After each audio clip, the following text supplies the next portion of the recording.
Okay, I cannot find that little stand that I have for my phone. No,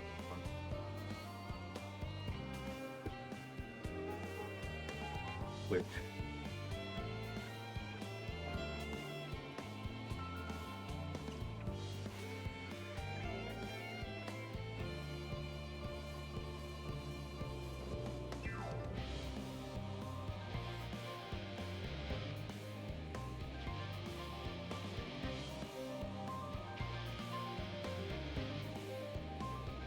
Oh, there it is. I'm just dumb.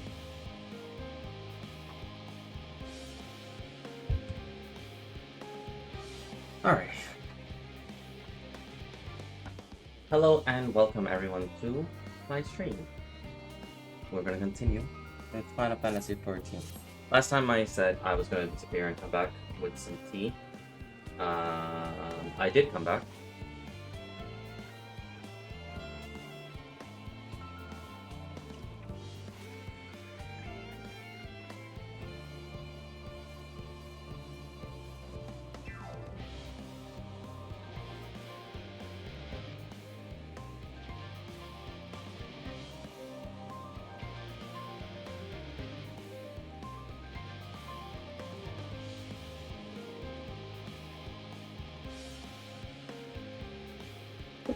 Um,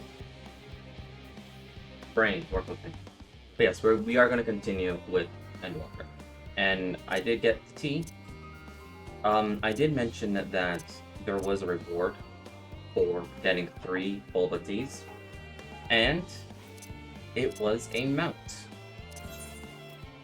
That mount that I've gotten, that's horrible. Where is it? There you are. Is the Porksy King. I literally got the Porksy King mount. And it is very cute. Do I regret it?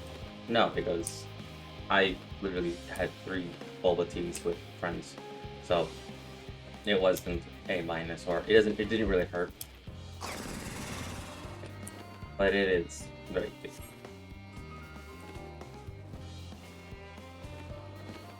Anyway, off to the actual mounts that I'm going to be using.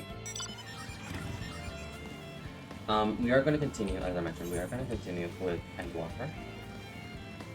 And I believe it is up. So we'll have to go here. Also, regarding one of the rewards that I would have gotten by the stream, I just forgot to enter code. So, silly me.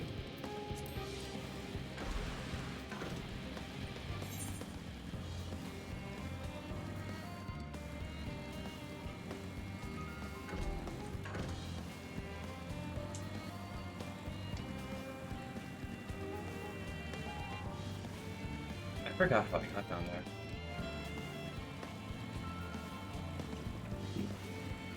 It's been like 5 days. But yeah. Let's just grab this real quick.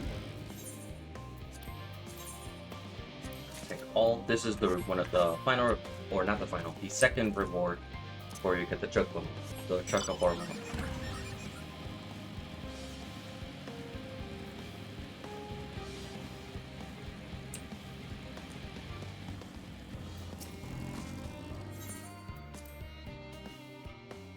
Yeah, here we are.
Alright. This is all wonderful, but I'm sure. But I was rather hoping to learn from about your nourishment provision facilities. In other words, where's the food? I believe both knowledge consumables you seek may be found at the Muriel Aromatics. As I imagine, singing away and the others intend to study every conceivable facet of this areas. Would thou be so kind to escort our visiting culinarian? Yes, that sounds much more interesting. Hopefully, you'll be able to see firsthand some of the delicacy Urian J was telling us about. Even this irrepressible vivid, if a bit too verbose, describing cannot compare to sampling them myself. Not to mention, Aetherius will soon be no more, so I must learn all I can while there is still time. Let us not brook no further delay. Alright. We are literally like in the middle of world end, and we have to like do this. Kind of a bit of a segue a little bit.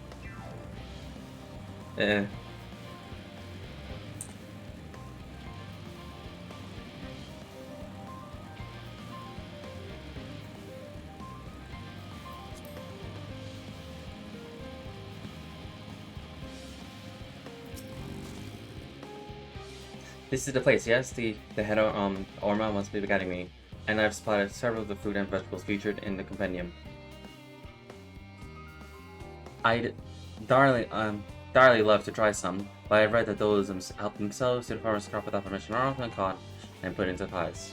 Perhaps you could ask whoever's in charge if they're willing to part with a few samples. Alright.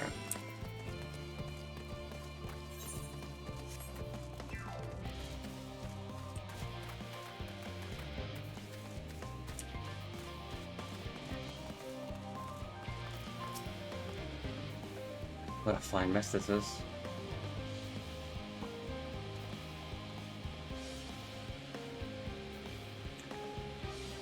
Ah, gee, the one who planned down the mine shaft. I showed you around if I could, but I rushed off to my feet preparing for the exodus. And I'm not the only one. We got all to find these ways to get down from up there. First on the moon, then whatever the star of the form decides will become our new home.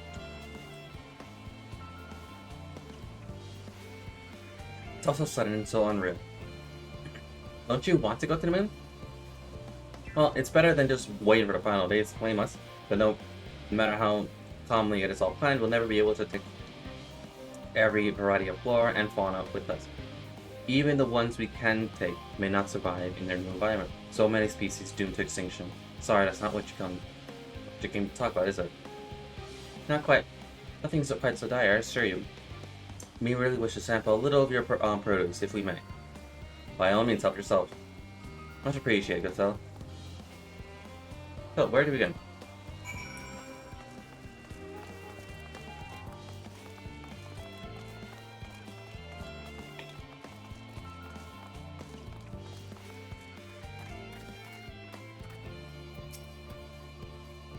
Let's see. Oh, looks so tasteful.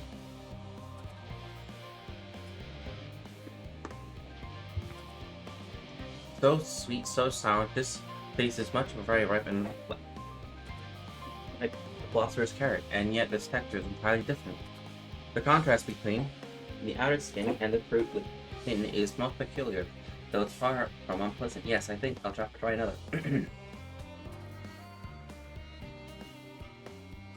Well, that's certainly giving me my food for thought, though in a far less versatile manner than any philosopher's carrot. But tell me, what is your opinion of the grapes? I brave an erupting volcano for a choice bunch. Meh, ghastly things. I'd rather eat rancid. No. I like grapes. There are more grapes, aren't there? And from what I've read, quite versatile too. Something about people stem on them to make them make intoxicating beverages, if I as I recall. Anyway, that's enough grapes for the time being. On to the next tree.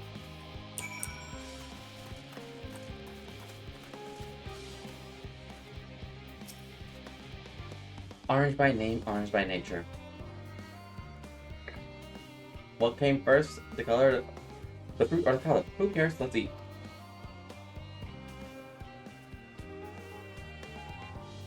Yes. Equal hard, sweet, sour, as the grapes, yet nothing alike. I may have to consult Orion J about explaining my vocabulary. I simply cannot find the words to describe it. Perhaps I'm looking for is bitter? This is all complicated, you know. So many flavors, so many choices, and each individual with their own personal preferences. Now I see why you all turn your noses at the idea of eating nothing but carrots.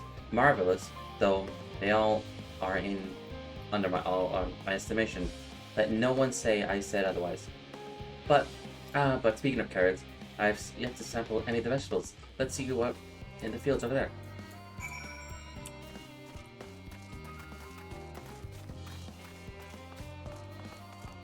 That's a pumpkin.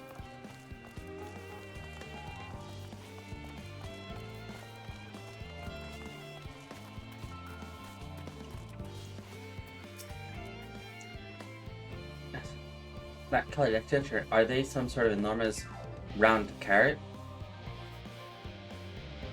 No, in that case, proper none. There is less of a concern than the taste.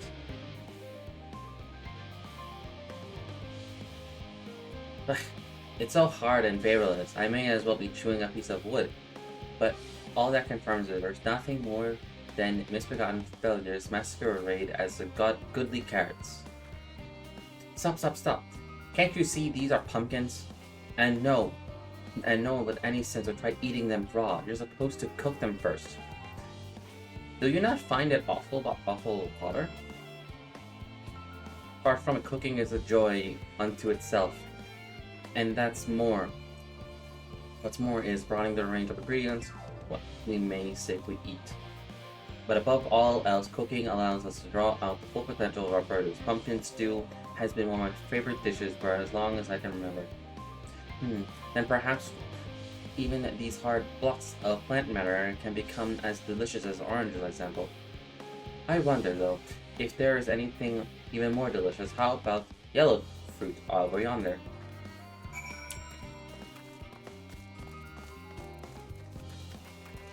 That's a lemon. That's a lemon. What with flat? They'll have flavor to match. As I have no idea how these are eaten, I'll bite into it. My tongue. Is this poison? A lemon? You mean it's supposed to taste like this? How can something so similar to an orange be so revolting? It may be some time before my palate recovers from this ordeal. As much as I had best call an end to this round of sampling, let's say our farewells and return to the others.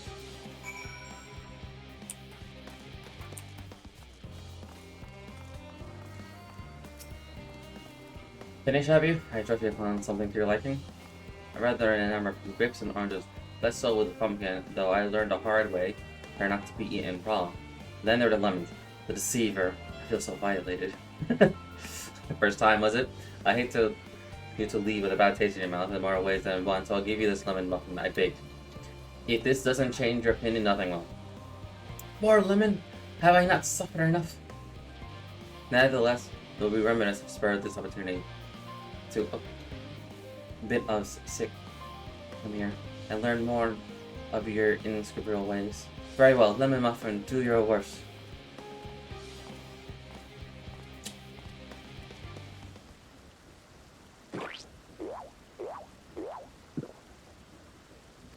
This is delicious. Although I detect the hint of a lemon, it complements the sweetness of the dough to create a perfect harmony.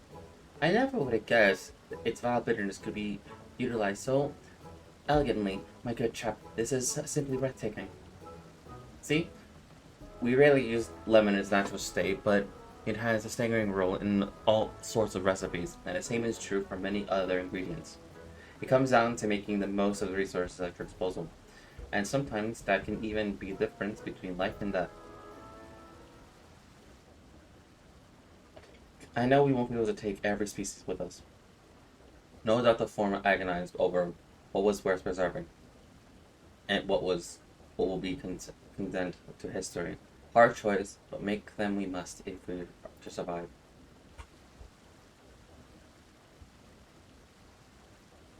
Hang on.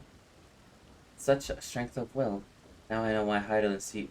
Now I know what Hydaelyn sees in your kind.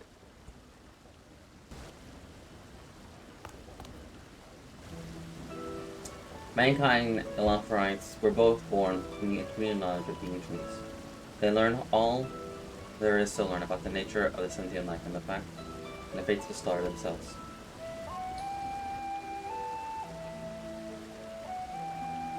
Once a civilization has fulfilled the basic requirements for survival, it will inevitably seek to eliminate all forms of negativity and achieve perfection. And therein lies its folly, its downfall. For perfection is unattainable ideal, 'tis the paradox of insurmountable character. Yet civilization, since time immemorial, has deemed the pursuit of perfection as progress, as they pay no heed to the cause incurred in the futile quest, and all too often become architects of their own demise, their dreams forever unfulfilled. What then is the alternative? The answer lies in knowing that our existence can never be perfect. Be content with what we have and make the most of it.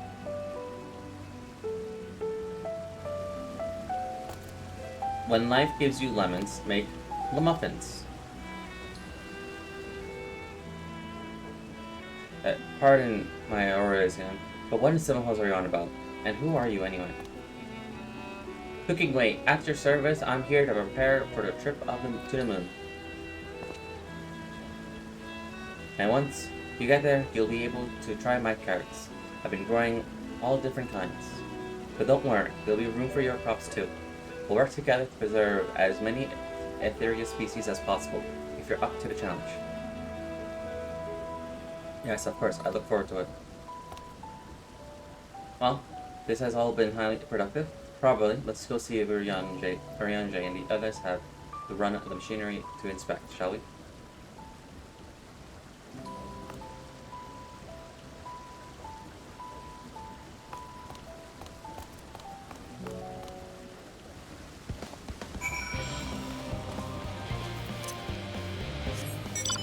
Okay. I swear, if we have to do another segue, I'm gonna be upsetting with my spaghetti.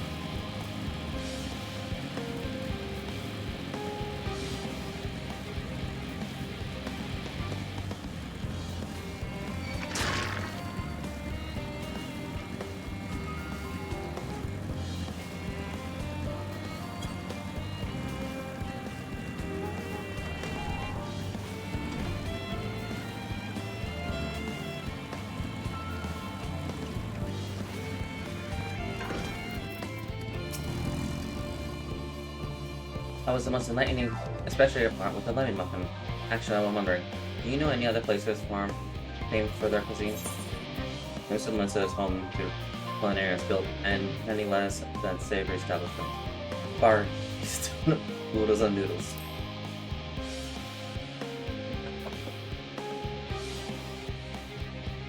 But I had the time to visit. The more I learned of the Therius, the more I wish I could spare it from the final days. Alas, Hydaelyn's orders are to flee, not to resist. If only there was some other way.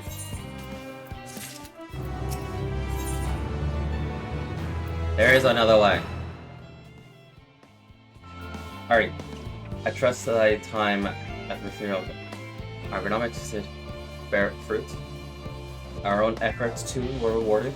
We now possess an embarrassment of educational riches. No doubt our guests' relentless pursuit of knowledge could occupy them, and thus, for a fortnight, a last time is of the essence. Let us return to Charlie Hamlet forthwith. I will gladly attend to each and every lump right there. Should further questions within my power to answer arise.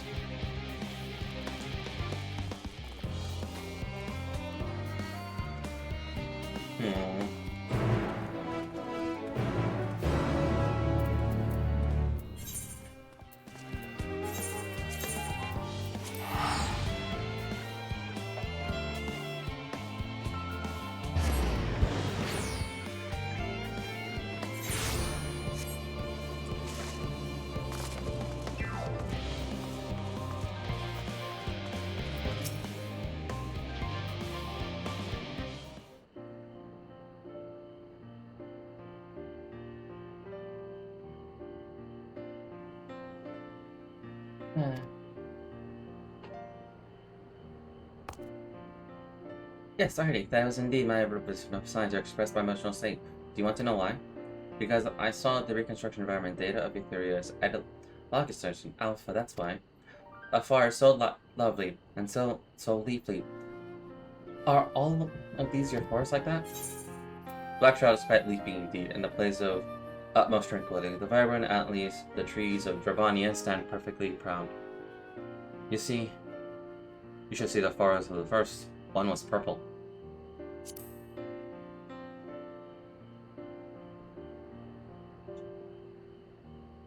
Gasp, I say.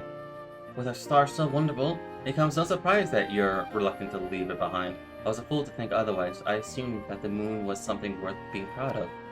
How ridiculous we must seem to you, trying so hard, yet achieving so little. Not at all. The works are no less worthy of their uniqueness. I thought I heard tiny voices. Thanker.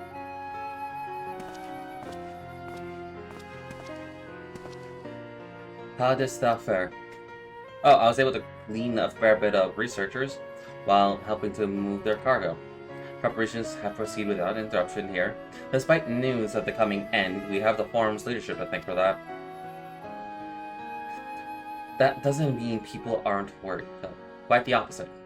Knowing the disaster could strike at anyone, they hurry to complete their work, equally aware that a single error could be the difference between life and death, and we can hardly tell them there is no cause for concern.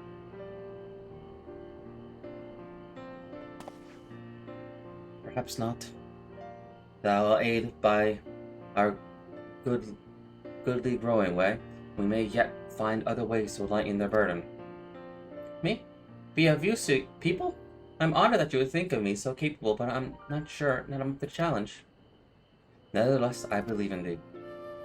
If you say so, I suppose it can't hurt to try. I passed someone moping in the Western Plaza that looked to be in need of a paw. Perhaps you might start with him.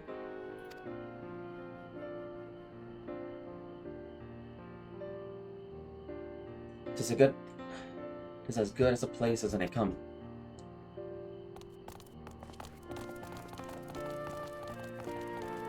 I forgot why I was with him for a little bit.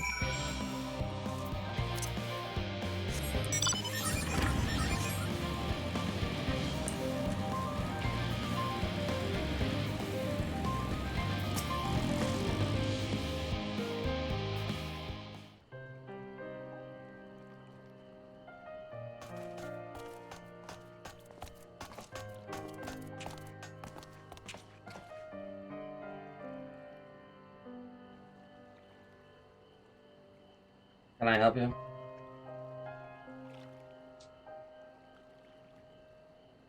It is you who would help me. With my anxious truly obvious? A burden shared is a burden ease. Pray tell, what is thy troubles? Those little fellows do look like good listeners. I'm an engineer, you see. And what they say of the ship is the sum of the decades of Charlene and ingenuity. It's built with peerless, elegant technology. It's all true, but I know that that's none of the guarantee. We've never launched a star-faring vessel, let alone flown it in the great expanse. All the tests we've run have been on the ground. All operational personnel and cargo will be aboard for the first voyage. But even so, it fails to us. What can we do? And if it doesn't, well, it could fall apart on the next flight, or the one after that. We've done everything we can to prevent that from happening, but it hardly matters. We thought the Etherburner design was flawless too, and look how that turned out. Thou familiar with the most daunting technologies, and thus thou hold the power to allay his fears. Oh, I'm not sure about that, but well. I mean, you can tell me more of aspects of the ship design that you're especially worried about. Our ability to walk and perform our tasks for one. The rising means which employ gravity, special spell to regulate the environment. What was not strong enough? What if everyone floats away and begins crashing into things as soon as the star left? Ah, gravitation. Maybe I can be of help after all. And how much is the same rules apply if you consider them as a part of a big cosmos rather than as separate places? I love the world building of FF14 sometimes, but why was I doing this again? I actually forgot. I suspect both parties shall find comfort in this conversation. Vega's tales be true, there are still others who benefit from insight born of experience. Find the prevail upon the love right to attend to them? An excellent idea. There is not more than the ease. There is learn more about what we can. Well, glad I'm here. Gather thy companions and bring them hither. Has a gift of finding souls in need of succor.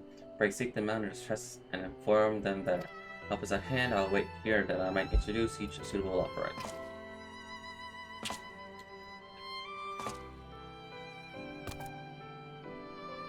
Every lock right in their place.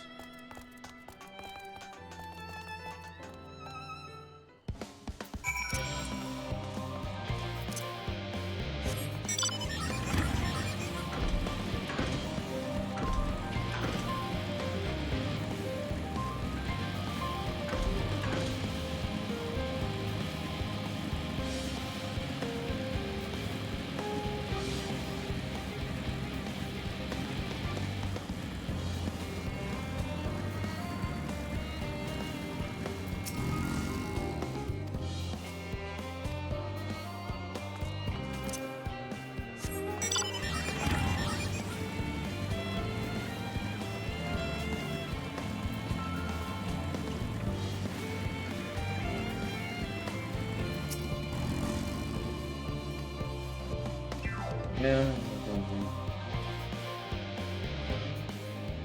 I'm literally just going through the Texas.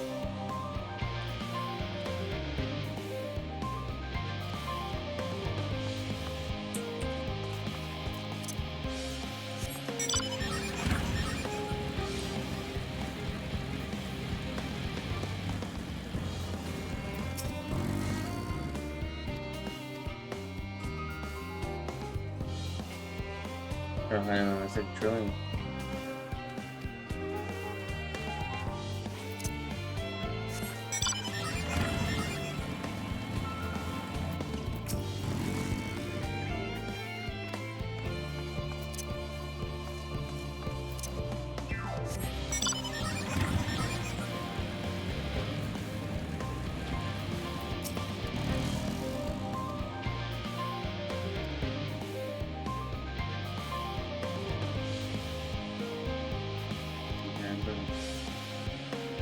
Thank you for letting me know.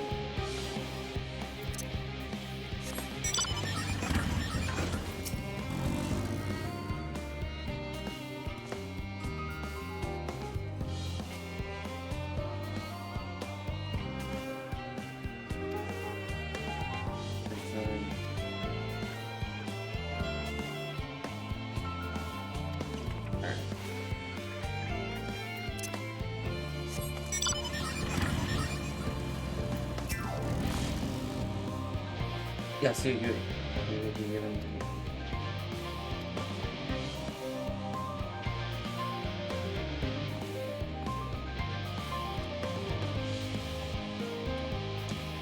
Where's your nothing, my son?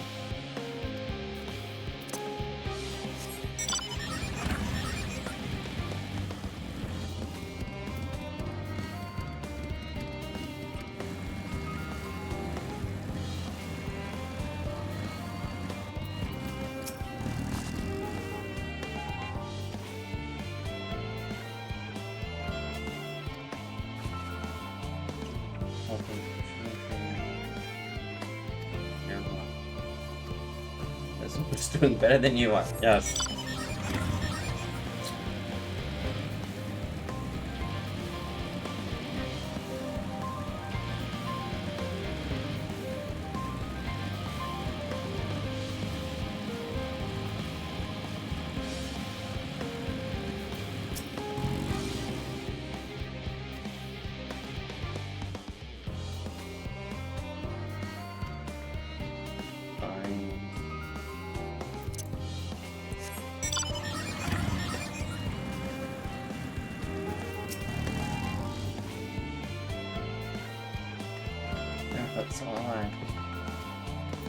Alright.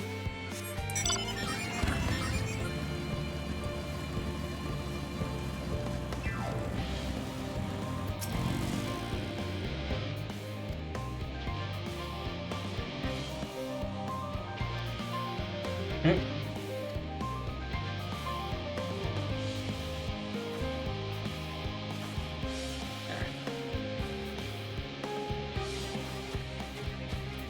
Good and wait, that just sounds like a much better way to relax.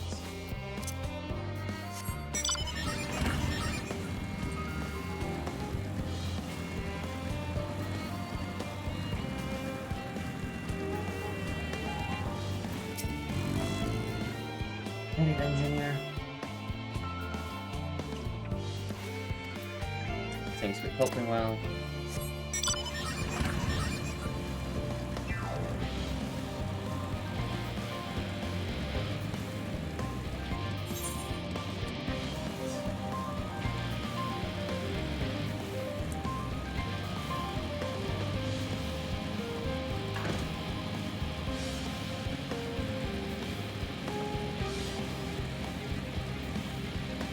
That's what I took him.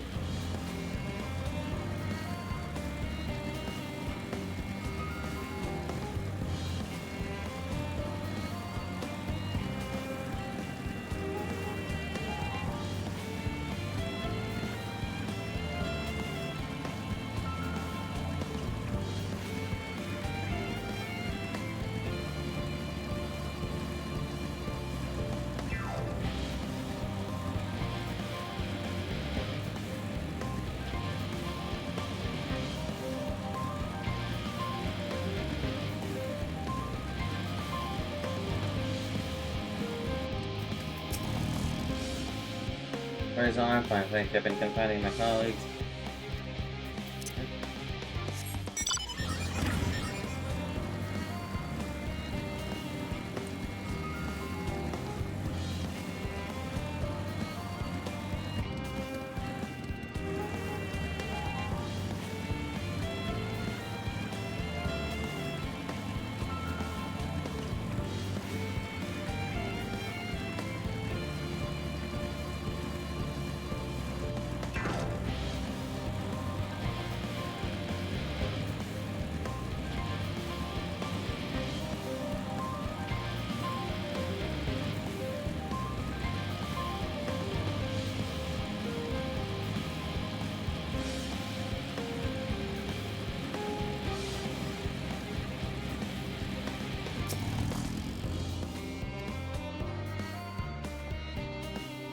Right now, the time for Al Shad, I need to reconfirm that people. Alfred's willing to help, why did you say so?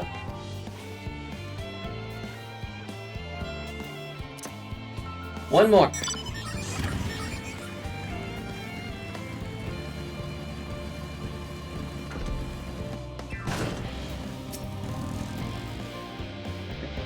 I'm dying, is this what dying feels like? I mean, I didn't see that, I don't feel concerned.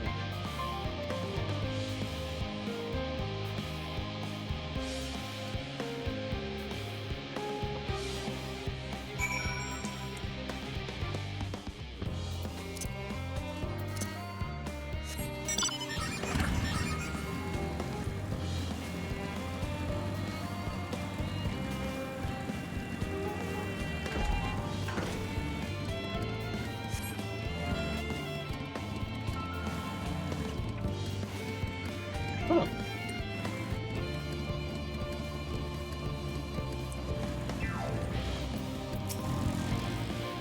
The whole part, so the effort where it has spread, on red field, very likely to fire greater intensity, living wave off, gather more left right as we speak.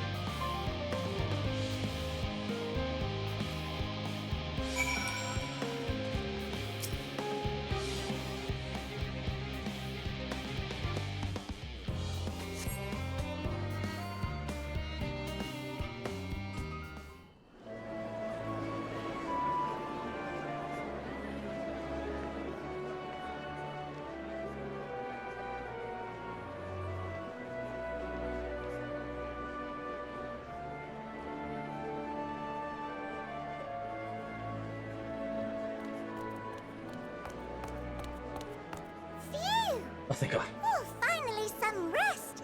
Why, I haven't spoken so much in, well, in forever. Welcome to Charlian. Lively, isn't it?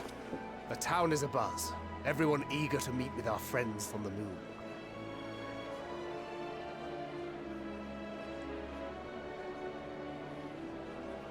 Twould behoove you to consult with Sleeping Way. As our moon's pilot, his advice should be most pertinent. I'm impressed. Truth be told, I struggle to tell one from another. No offense intended, of course. None taken. After you and your friends left Mare Elementorum, we spent no small amount of time with your Urianger. Oh, the conversations we had. He told us all about Atheris, answered our every question, no matter how trifling or trivial. Look! Every page filled to the margins with knowledge. When I first arrived, I was struck by how little I knew. It was daunting. But then I realized that were it not for Urianger and his teachings, we'd still be stuck on the moon, gazing at your world and wondering what we've been missing.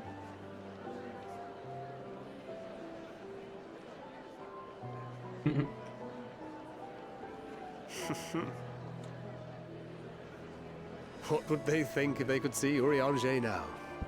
I dare say they'd be more than a bit surprised. And impressed, no doubt.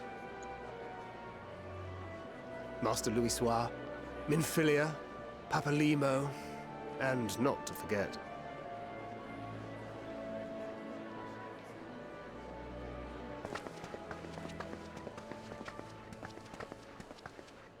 Oh there. Heard there was a visiting expert who we might bother with a few questions. I take it you'd be the one.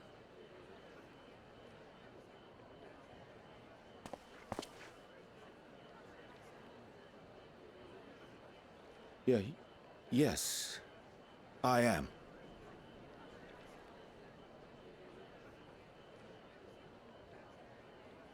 Wilson and Blovida, Charlian's foremost researchers in the field of teleportation magic, and Moonbreeder's parents.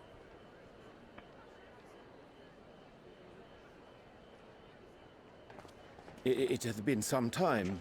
Tis good to see you in good health. Likewise, old friend. Blovida and I were most honored to answer the call. Never expected this reunion, though, did we, dear?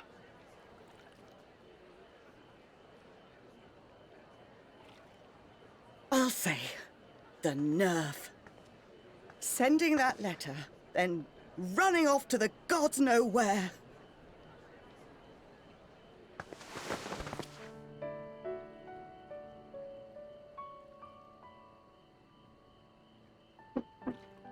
Do you have any idea how worried we were?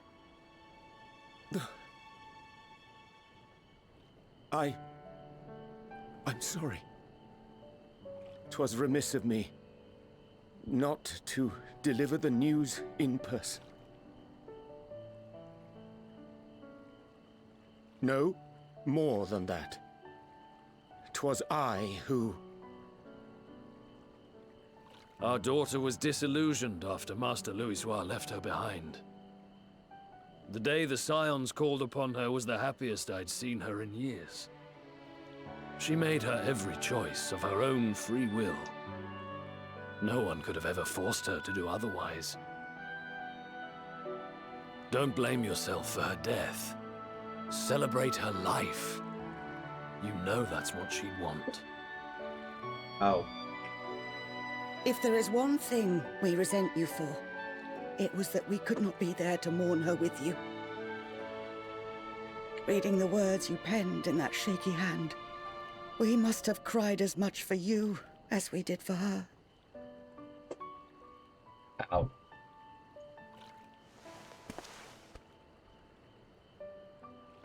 I'm sorry. I truly, truly am. I knew not what to say. Knew not how to express my feelings. The poems and platitudes of wiser men, musings on sadness and loss, studied and memorized, and meaningless in the moment. Silly boy. We are all powerless before such grief. Even now, try as I might, the words escape me. But in our hearts, we know, we always know.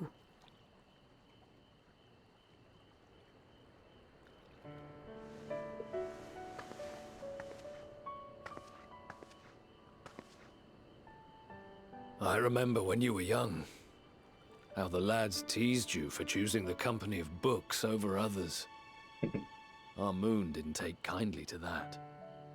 Be nice to Urianger, she'd shout, and give them a walloping.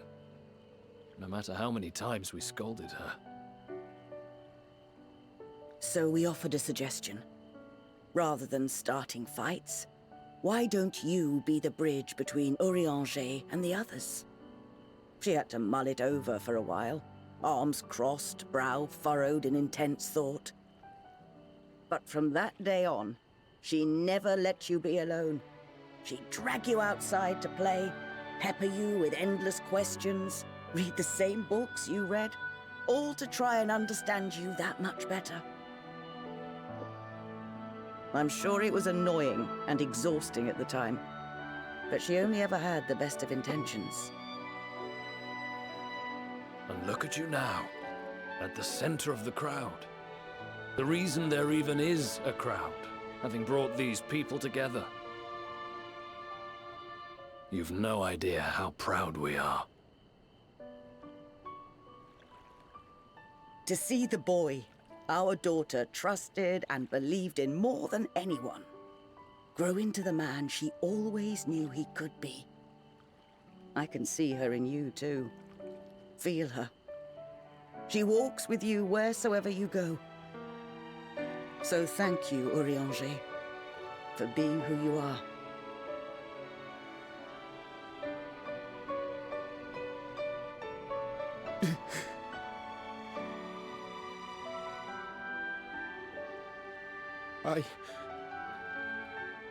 I think I can feel her too.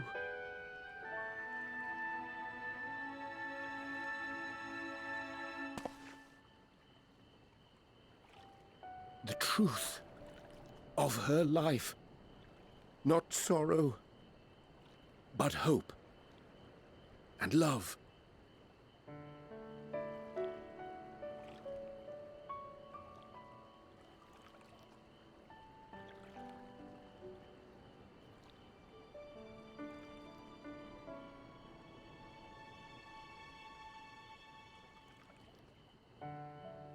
This moon breeder. She was important to him, wasn't she? You could ask the man himself. Oh, no. But watching this exchange reminds me how much I've yet to learn about your world. And its people. You can live here your entire life and hardly learn a thing.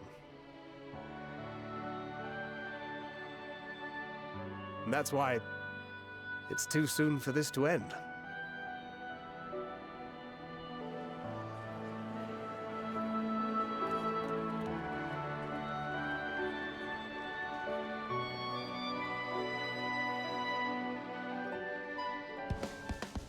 Ow! That actually hurt me. Actually felt that. But Urianger needs to be happy too. Arden, be assured that I am fine.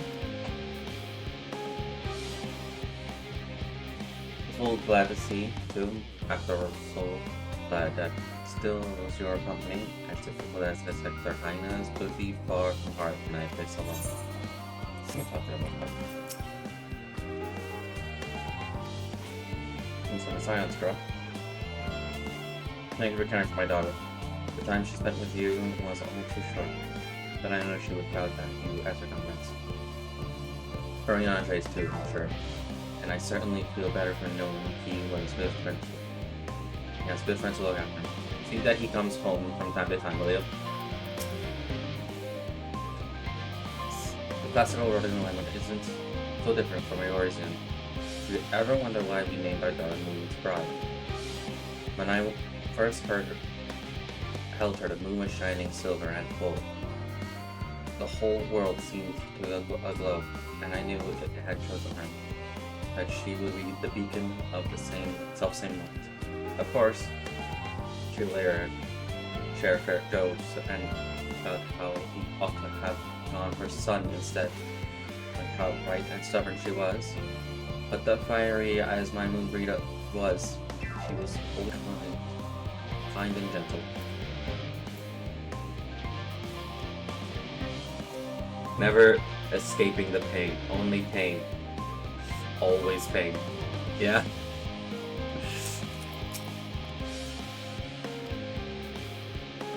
You know, I'm just like going through the dialogues real quick.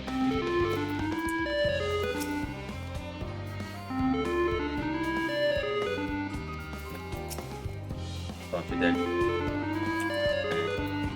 I had to go through that one fast because I knew they were gonna do the singing. Remind me to invite Uriaje for a drink when we have a moment to breathe. We're long overdue for one. We can raise a glass to Rita.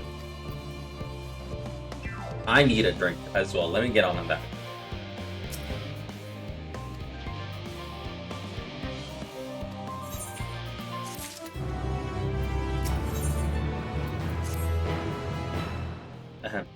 Al has my gratitude for lending the courage for the rights. No. Disposed to the rest of the leisure, several of our guests have elected to accompany my countrymen to the set stations. Some few may still come hither, seeking counsel or shall remain to aid them as need. If thou art need elsewhere, do not let me detain thee. As a matter of fact, I was hoping you might check Alize. Last I saw, she was struggling to carry an enormous pile of boxes out to the West Gate. I will go myself, but we both know whose help she less like the storm. Not to mention, much of my misfortune, I can think of several other things I ought to be doing. Until later.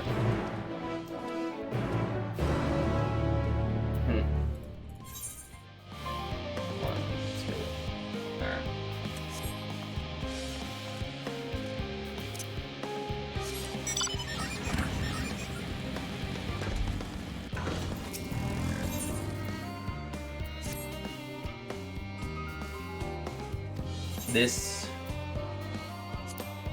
This would basically be the last two quests for this. I'm literally going through it at that very fast at this point.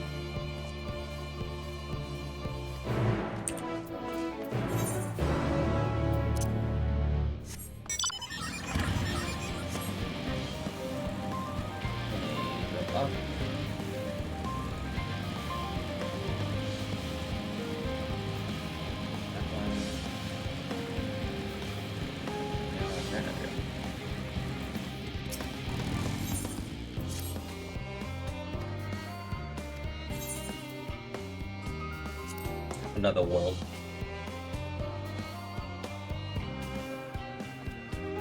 Is that meant to be jest? Then on a look at your face, you tell me serious. You should do nicely.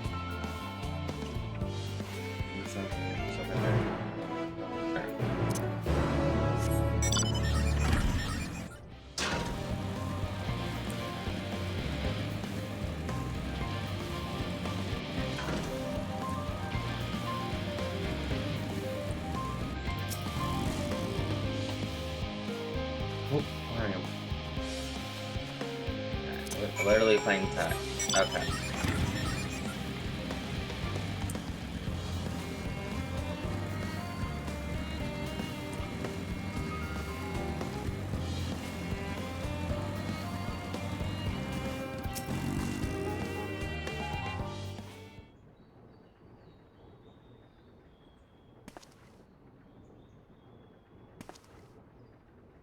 I'm not going to go home so easily.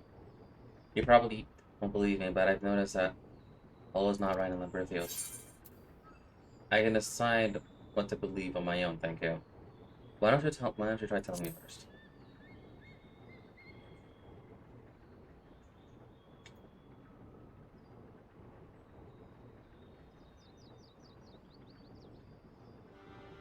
Fine.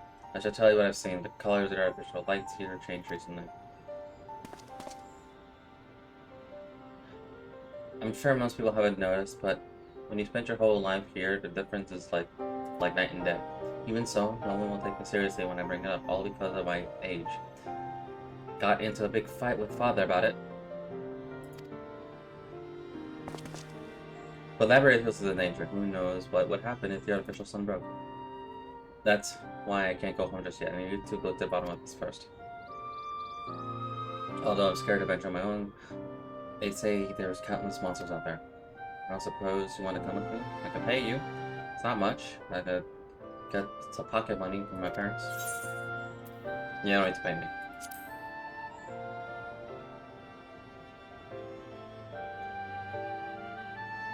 I thought you were different from the rest, but now you're treating me like a child too. This is a proper deal, alright? You gotta take my money to make it binding. That's not how deals work. I was giving you respect, but okay. And it's settled.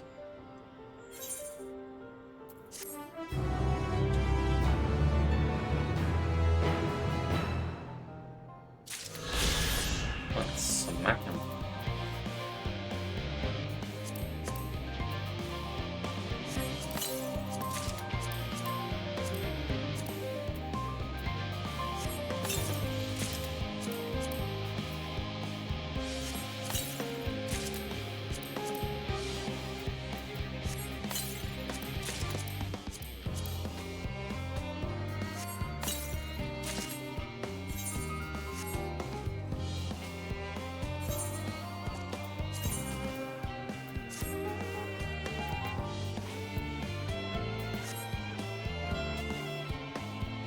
Huh. That actually looks cool. Hang on. Wait.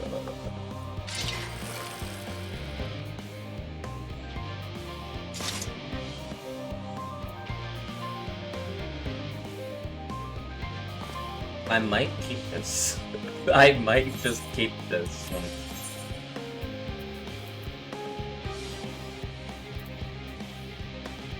The only thing I need to change is this one, because I don't like.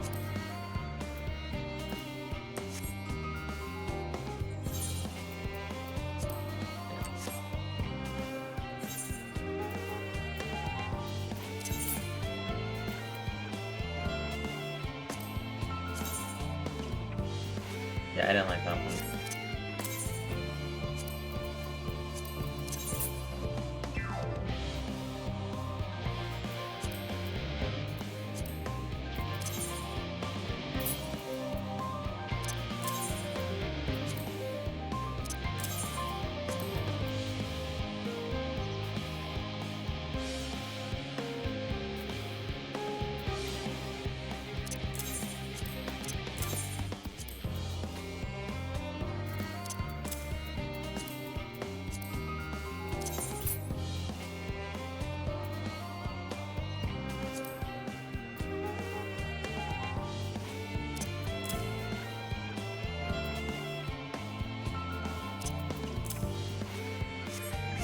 Okay. I'll go through that later. Alright.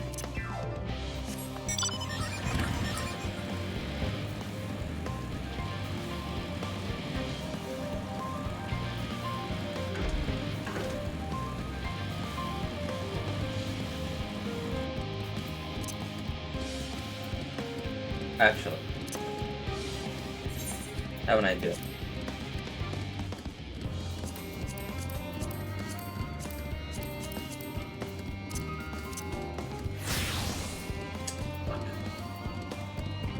That's not what I meant.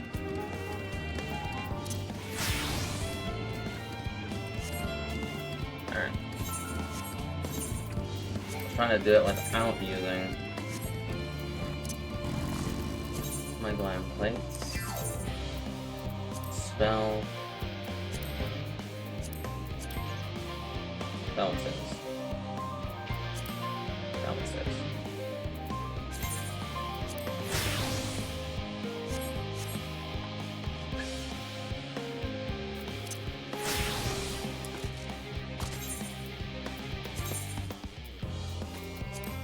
The spell that. Spell that. That stays. That stays. I literally used.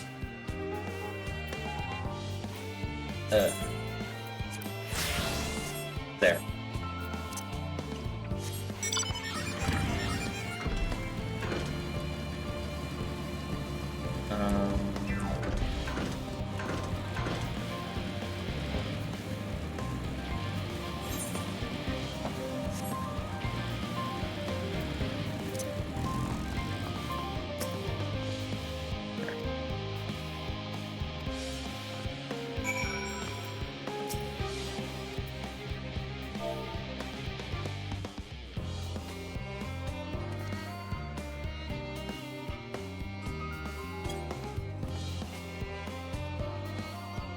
And then Blair right in a bit of right into his mental gymnastics, huh?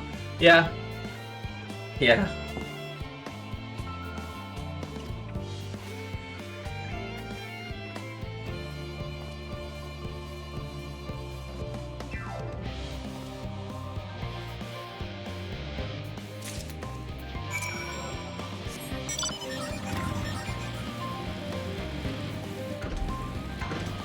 Because sometimes, not gonna lie, the spelling for the glamours can be confusing a little bit. Sometimes, not always, man, just sometimes.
All we need is just one thing, Labyrinthos, and we're done.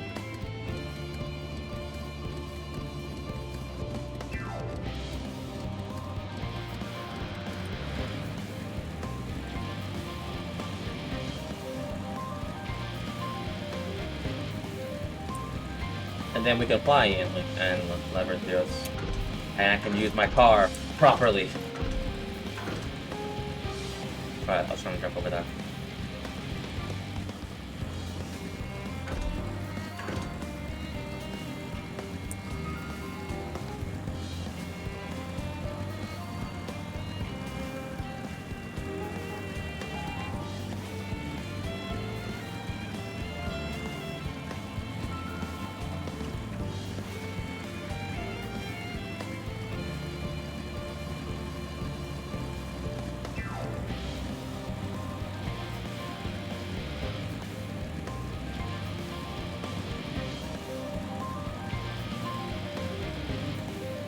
There's Alex. Like, not gonna lie, I look really good. Minus the two stuff. Like, I actually look really good. I like it. I'm actually keep this because it's really nice. Like, I actually might make it like a full-fledged land. Alright, what are you doing here?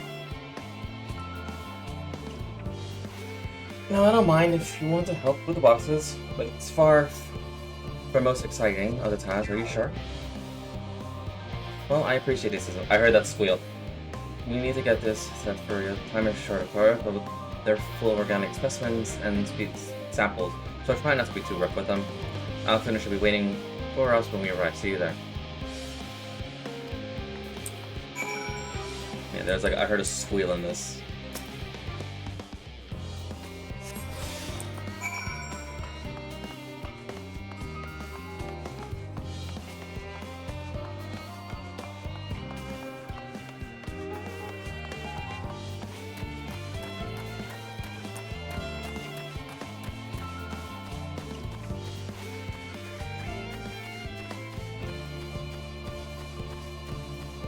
I was about to run into that.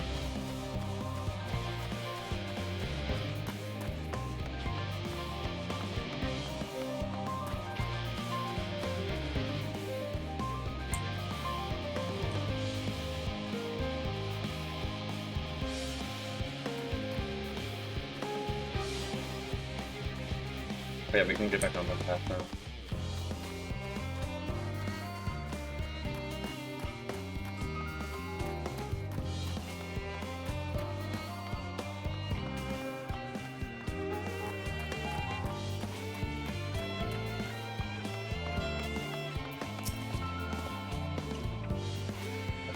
Oh, you're helping with pets? Wonderful. You can put them here with the others.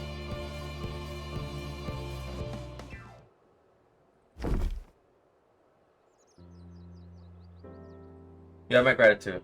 How did you come to be involved in this?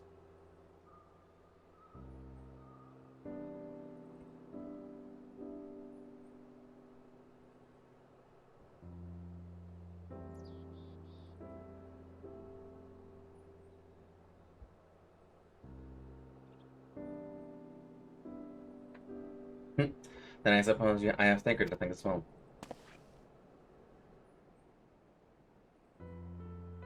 If you're wondering why we were tasked with bringing boxes to Alphoria, to begin with, so was I. Turns out there's a base of operation of sorts. Those with the final say as to what included in the ship manifest can be found there. Father included, I suspect.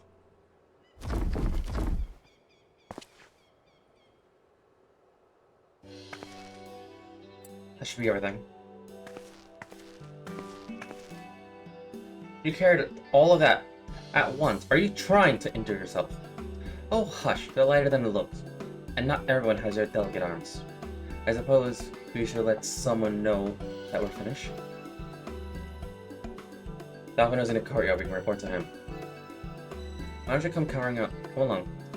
You should get credit for your assistance, at least, considering where we are. We might even learn something of interest.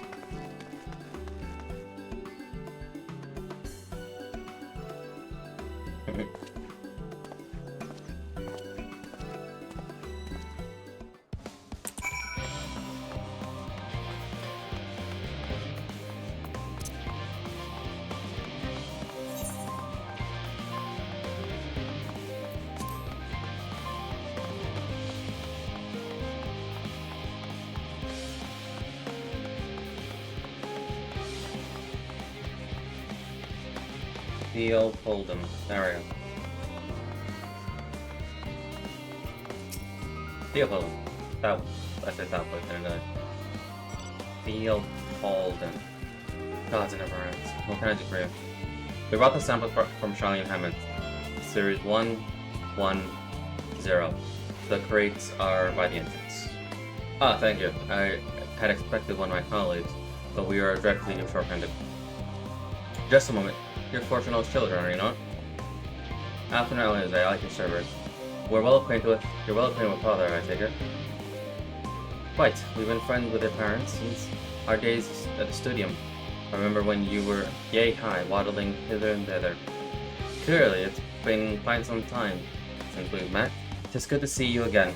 You and your father's novelist, no less. You knew my parents when they were young. What were they like? Pray spare no detail. I should like nothing more than to regale you. Alas, I meant to be in charge here, and rams of paperwork want for submission. We can help with that in exchange for the sort of stories our parents would never willingly divulge, of course. Very well. There happen to be 3 sets of documents you need to deliver, so how about each? You each take one.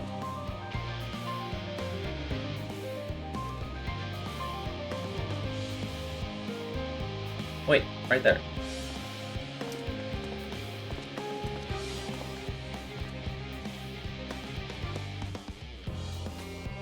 You'll find the forums are waiting to collect these near the southernmost structure. I hope I haven't kept her waiting for too long.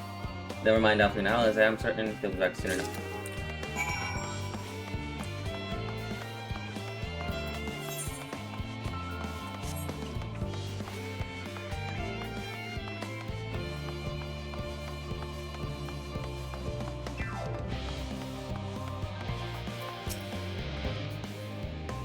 Neuroscience of isolate moments will be working on the ether burner.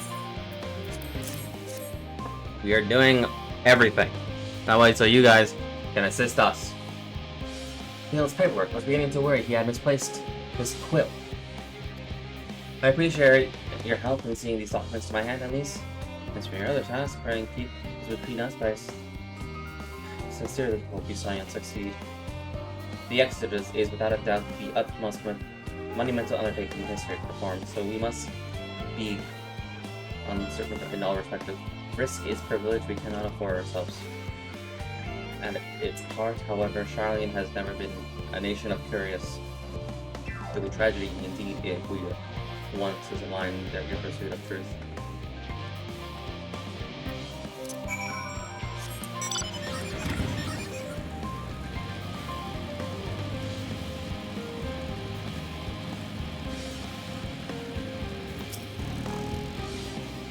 Quick and fish night, they're saying you have the time for this work. The twins' papers are only to delivery elsewhere in the facility, so they should be returning at any moment.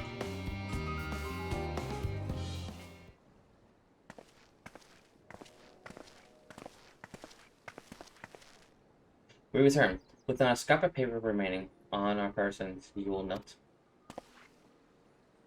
You both have my thanks, and my apologies for sending on an errand far below your ambitions. Why, even as a babe, you struggled out of your swaddled clothes, and this is quite enough of that. Thank you. It was compromising stories of our parents that we asked for to reiterate. Of course, of course. I've known your father for so long. I must have something. Well, as you know, part of why your name garners much respect in Charlene is your family's stored history. You two can trace your ancestry directly those who came aboard. Leaders kept a lineage few can claim. I never thought much of myself. It's not so our forebears founded our nation. They were simply there when it happened. Nevertheless, this tradition been a point of pride. This why the rulers renounced the way of wars and pursued enlightenment through knowledge and reason. Has ever been our family's creed. Until your grandfather's time, eh? Archon Louis, not to the Neferkeeper's words, but his deeds, he ascertained in the defiance of his peers had chosen to save the great and the small from the rising tides was true mark of our founder's virtue. Perhaps it was his expertise, his knowledge of ancient prophecy, and the fall of civilization that led him to conclude ensue conflict at every turn was to consign mankind to its doom. There will ever be conflict and calamity with the thought. Thus, to ignore the plight of those one might considerably save is not wisdom, it is indolence. You remember his words well. Indeed, the Archon Louis lived by that personal freedom and used every means at his disposal to bring succor to those in need, Charlene or not. No one loved and admired grandfather more than his son. Yet Furchenau could not reconcile Louis' deeds with the philosophy of his forebears and his peers, a philosophy in which he believed so fervently, yet made a part of his father. Furchenau agonized over this, contracted for much of his life. God's father? A son may carry his father's blood, but his choices are his own to bear. Is it not always thus? Gods know Furchenau's cranky old goat, so I'm sure we butt heads often enough. Yet, even so, you must know that you are constantly in his thoughts every moment of every day. That is not an exaggeration in the slightest. You should have seen him when you were born. Barely recognizable he was, with a kind of dumbfounded grin I've never seen since he first took a fancy to your mother. He was practically skipping when he told me the news. Take my word for it, he loves you to an embarrassing degree. But he is also frustratingly single-minded.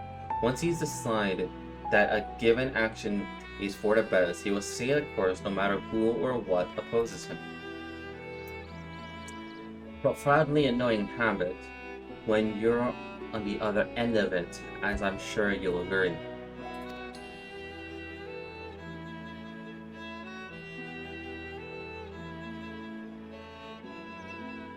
Awesome. Thank you. Thank you for your insight. And when next we meet our parents, I'll mention that we spoke. Try not to get me into too much trouble now. I need the form on my side. Speaking of which, I ought to be back to work. I have to make sure those specimens you brought make it to the proper places, or the cranky old goat will have my hide. We'll speak again later.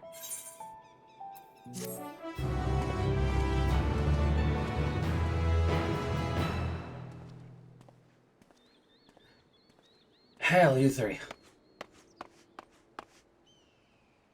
Haha. Surely Coco has driven you out of the fortress already. For better or for worse, no. However, he has sent me a task that requires more than a single pair of hands. And there you are. I could use at least one of you, but I won't object to more. Unfortunately, Isa and I have prior commitments, and we have delayed too long as it is. What about you, Artie? Care to spare the time?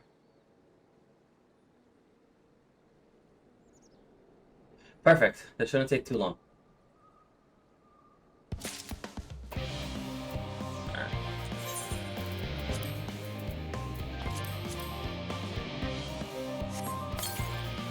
Alright, let's see what these gloves look like.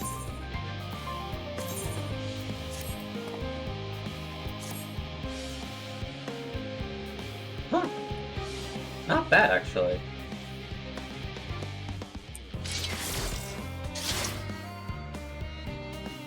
Yeah, not bad. Does well. Alright.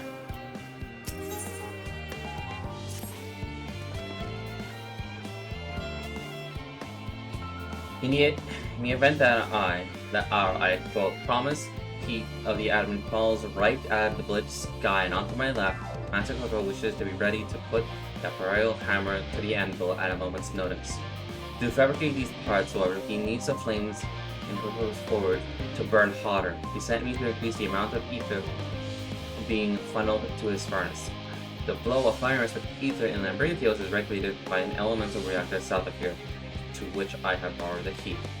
The adjustment will require 2 people to carry out safely, but I can explain the process when we arrive. This is what we required then.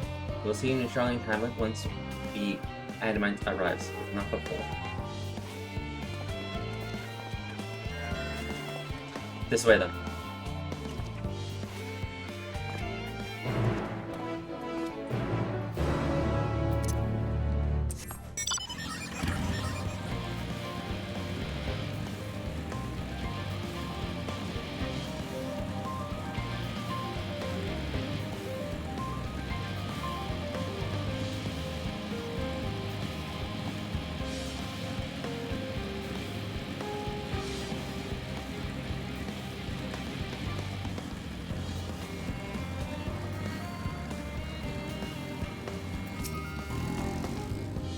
The reactor is housed within this facility. I'll be the one to go inside and adjust the fire output.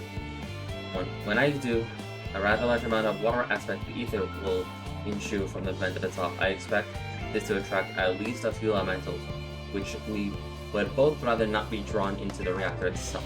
Trust me. And I ask you to put down any that draw too near. They'll pose you a little trouble, I'm sure. Wait here, if you would.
Did everything go smoothly out here? I thought as much. No major complication to speak of inside either. And the water ether appears to be vented properly. I expect Tickle will have seen a difference in his forge flames by the time I return. Since I have you, there's another matter I ought to discuss with you.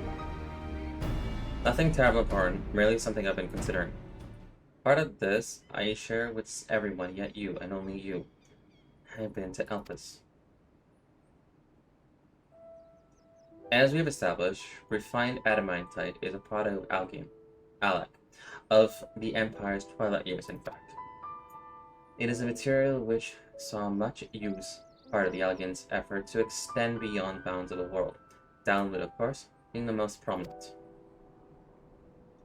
Of those who would push further expand Allegan's empire to encompass the heavens and stars above, perhaps the greatest was its infamous technologist, Amel.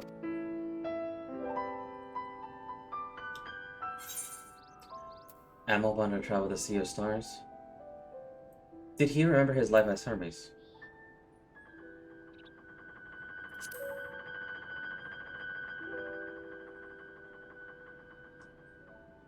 I believe he had his own reasons. There is no evidence to suggest that he retained memories of his former life. He only joined the Ascians once the Empire was all but dust, as you know. If not his memory, though, what drove him to pursue the idea with such fervor. This may seem far-fetched, but what if souls like minds have a personality, so to speak, a natural disposition towards which they are inclined? We know with relative certainty that it was gross negligence and inexorable decline of Alec that moved Amon to resurrect Emperor Zandi. The Emperor's people spoke lightly of death and destruction, experimenting on those they deemed beneath them to fill the emptiness in their hearts. In facilitating Zande's return, Amon provided these languageable souls with the means to free themselves from the mire of their own indolence. Or what had not Zande been conceived by his convinced by his own death and life itself was meaningless. Amon's desire for his countrymen to conquer the heavens could only be a means to the same end, to instill the people with new purpose. Like Hermes before him, Amon was appalled by how those around him lived, but could never bring himself to believe that those lives were devoid of meaning. And both of them sought that meaning, that hope, in the distant stars. Such is my theory, anyway. Ultimately, it is a consequence of their actions which matter. Their motives are of no moment, and yet, to reach those stars on wings of adamantite, to travel to the ends of creation and beyond, the promise of hope, everlasting, that much I do understand. But enough musing for now. Why don't we see how Popo is getting along?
I can feel the sun blazing from here. Glad you found someone capable, Graha, but there's not much left for you lot to do. Let's go and conjure up the refined adamantite any faster. And there it is. Leave the current. I'm gonna try that one. I do trust you to deliver under promise. I do, only I hate waiting. I want that adamantite. I want it now. But Aaron, share your patience, I assure you. Because there are truly nothing else we can assist with in my time. I wish just sitting about is unbearable. Hated the form of the pounds on recreational explosions.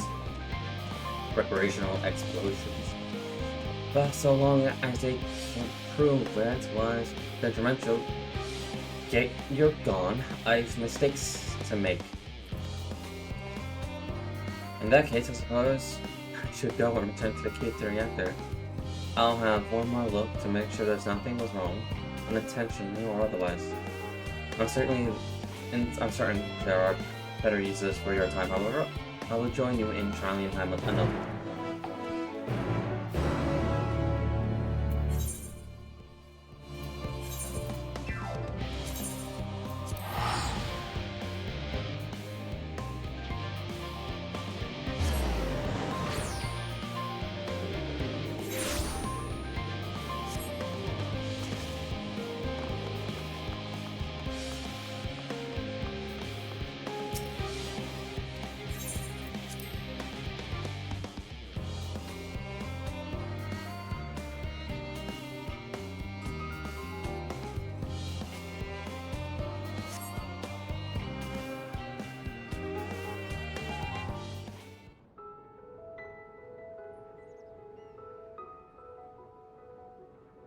All set, I take it? Hmm. We finished what we could, delivered supplies, tracked down escaped animals, trivial tasks as they may be.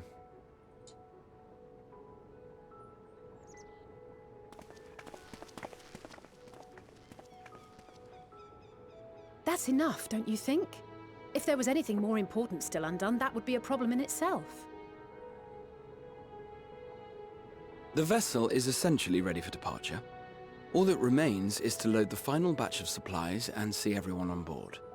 Once we've readied the ether burner, that is. Ah, had a feeling we might find you all here. Our consultations with the Loporrits, too, have run their course. Pleased I am to say that our researchers' concerns have for the most part been allayed, though some insist on making adjustments to the very end. For their part, Livingway and her peers have graciously offered to stay and keep the people company, lest any lingering queries go unanswered. All that remains is to wait for the refined adamantite. Alphino, are you there? It's me, Kryl. Your special delivery has arrived. Round up everyone and come to the harbor at once. Please, let me see. Speak of the Guardian Ironworks. Let us go at once.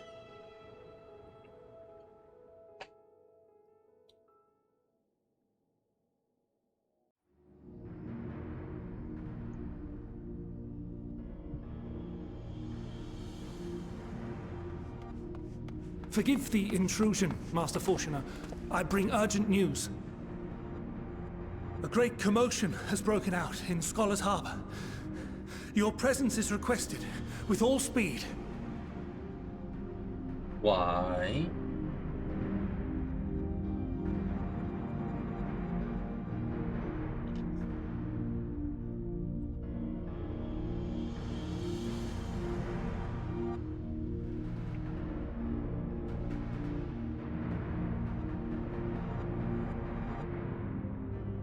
There's only one harbor, technically.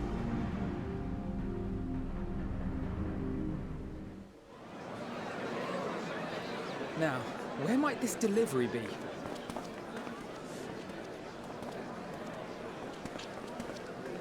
Oh.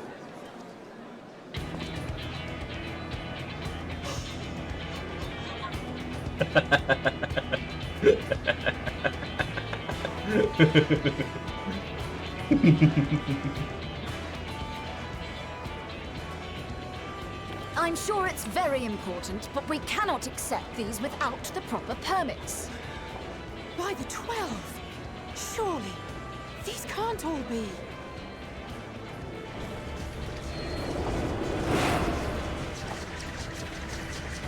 Oh my god, the Sky Pirates, thank you. Bleeding hellfire! They're bringing them by sea and by air. All these folks in these crates.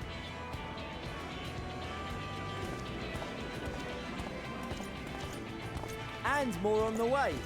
Got your adamantite right here. A bigger haul than any of these sorry bastards brought, and that's no lie.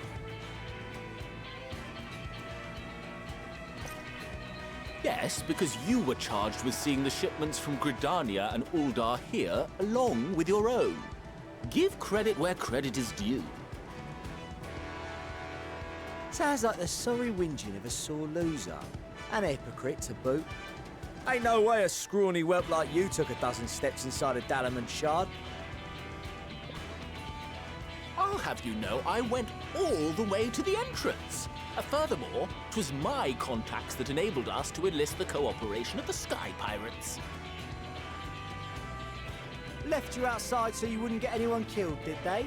Well then, credit where credit's due, you did a right fine job sitting on your ass. Take that back. Make me. I will not stoop to your level.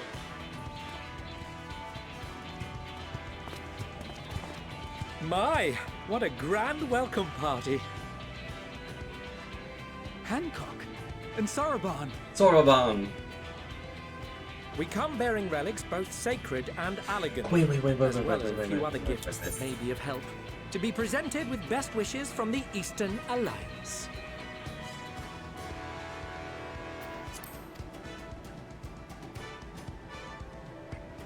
I myself have come with a sacred relic of Rayson Temple. 'Twas passing fortunate that Senri's dango craving brought us to Kugane. We arrived precisely as Hancock was making his arrangements. Did I just see the theater ship? Upon learning of your need, we made haste back to Hell's Lid, with our Dango, never fear, and consulted with the other auspices. All consented to the lending of Tenzin's legendary Phoenix Blade for this noble cause. Suzaku and Seiryu were nevertheless worried that it might be lost in transit, however, and insisted upon accompanying me to Onokoro, where I had intended to entrust it to our Confederate allies. I thought instead to give it over to Hancock when we chanced to cross paths yet again. But alas, Seiryu remained ill at ease, and ordered me see the blade into your hands personally, or die trying. We did, of course, need quite the impressive vessel to get it all here in time. Fortunately, our majestic associates have been more than helpful. 'Tis an honor to join the Warrior of Light on another adventure, they tell me.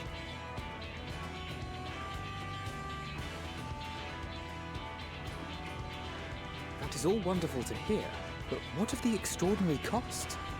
I shudder to think of the ransom we must pay for such a bounty. Fret not for your coin purse, young Alphino.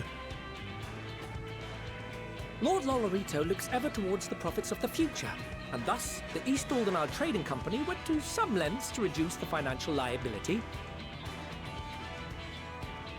And since the Scions funded the entire venture, not a gill need be rendered up in compensation. Everything is already yours.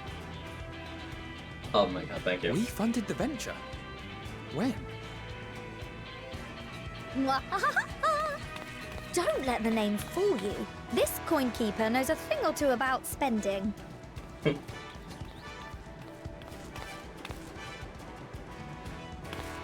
When it comes to capital investiture, a sprinkling of gil here and there will not do. You need enough savings to make waves when it really counts, which is why frugality is paramount. We also have the benefit of a generous patron. One more reason why Generous being rather an understatement. Everything we've done so far, and I love it. She has supported us from the shadows since the very founding of the Scions. We even had coffers to fill. Mother! Amelians. I remain, of course, an entirely neutral party. I simply thought our family's coffers were needlessly full. We can hardly take them with us on your teeny-tiny toy boat, now can we? And would be a shame to leave all that hard-earned wealth unspent.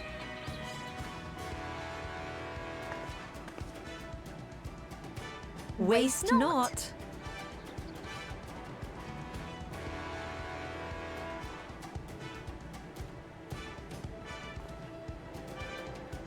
Wait, how much did I do?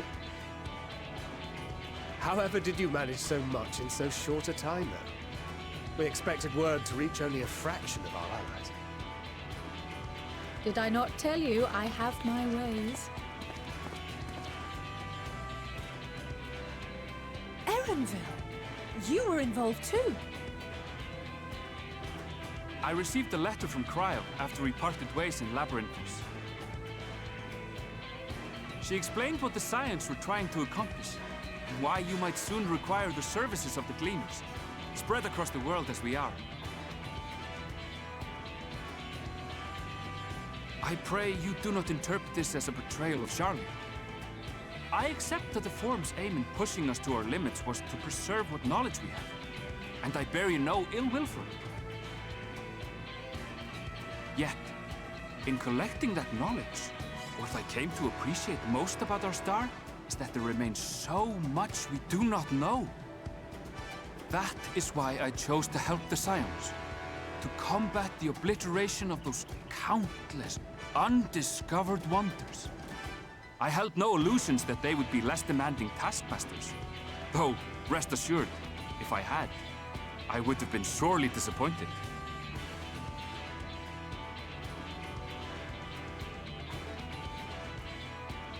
To make a long story short, the whole of the guild ship cooperated to ensure your call was heard far and wide.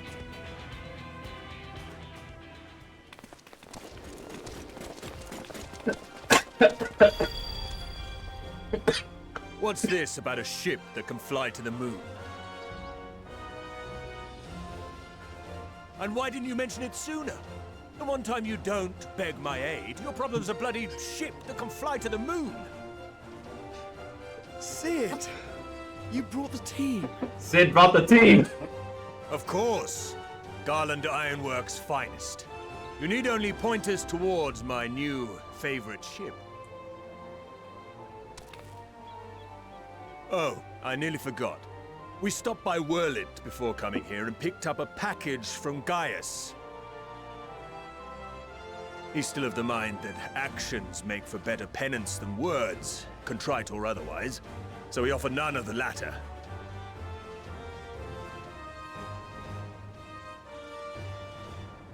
What he sent is an Allagan relic Valens used in his weapons experiments. Has a fair bit of refined adamantite in it, too. And I remember that dungeon. We've also brought adamantite for Mordona's Dalamud shard. Not that dungeon, it was a I raid. admit to some consternation upon first receiving Kryl's message. So few scions remain at the Rising Stones now. Far too few for such an expedition. However, the Gleaners were able to secure us reinforcements. Idleshire's treasure hunters, not least among them. I know. How the Gobbyflock fought. Slowfix's gratitude for the safe return of his daughter has not waned, and he gathered his kin to our side with an astounding quickness. The clash between their machina and the Allagan defences was a sight to behold. I wager even you would have been impressed by the magnitude of the gobby booms.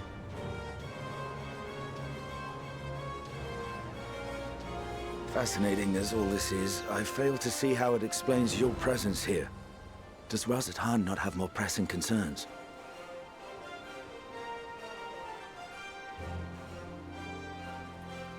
We do. Yet averting the final days would be the most expedient solution. That, and I am indebted to you.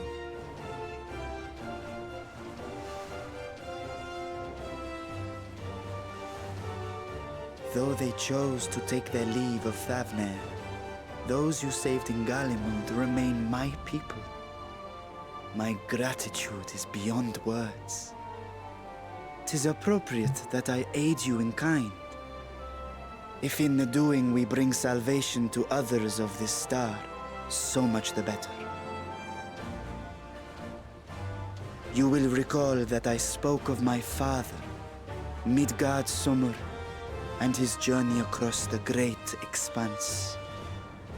As he traveled betwixt the stars, his resplendent scales drank of the ether in those nigh empty surrounds, and imparted to him the strength to persevere. Thinking they might further your cause, I called out to my kin for consent. Ashdai's answer was silence, as ever. Tiamat and Hrisvelgre, however, responded favorably to the suggestion. My sire, too, stirred from his slumber long enough to speak and say, "Very well." Thus have I brought you his own worm scales. Fit them to your purpose, and seek a worthier fate for us all.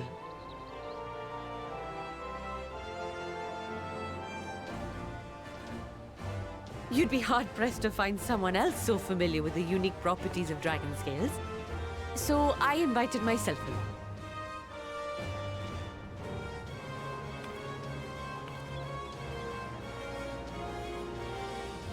Look at me. This is so unbelievable. I've gone right back round to believing it again. Forget a 6% gain in efficiency. With all these goodies, we could get 7, no, 10, no, 14 bleeding percent. Think of how far we could go. What we could do with that much power. What we could blow up.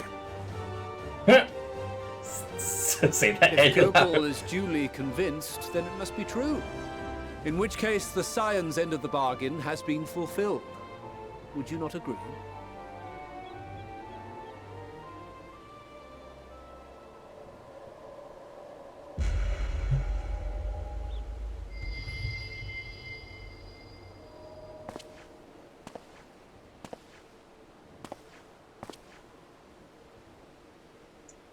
Yes, Father?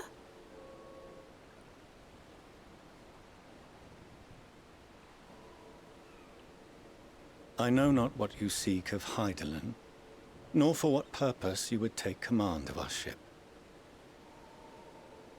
Yet this much is certain. To do so will be to dictate the fate of this star and the lives upon it. The lives of each and every creature, in their magnitude and their fragility. Do you understand? And are you prepared? We have seen and we have felt how much each life shapes this world. And so we are determined to abandon none. We understand what is at stake, and we are prepared to bear this burden.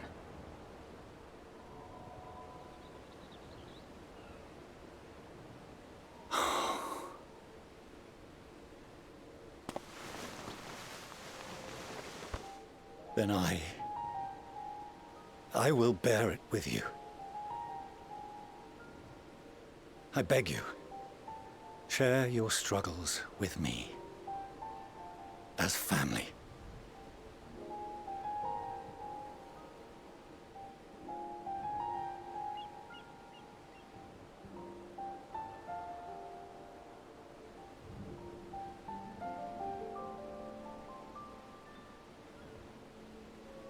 You grasped my fingers with such tiny hands the day you were born.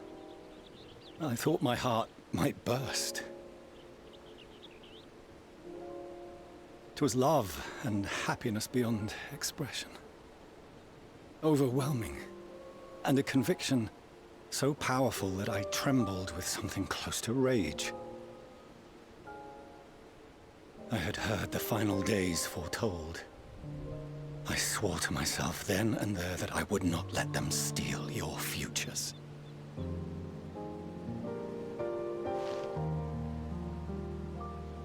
The great exodus would succeed, must succeed. No sacrifice or sin was worse than the alternative. If anything gave me pause, 'twas mine own father.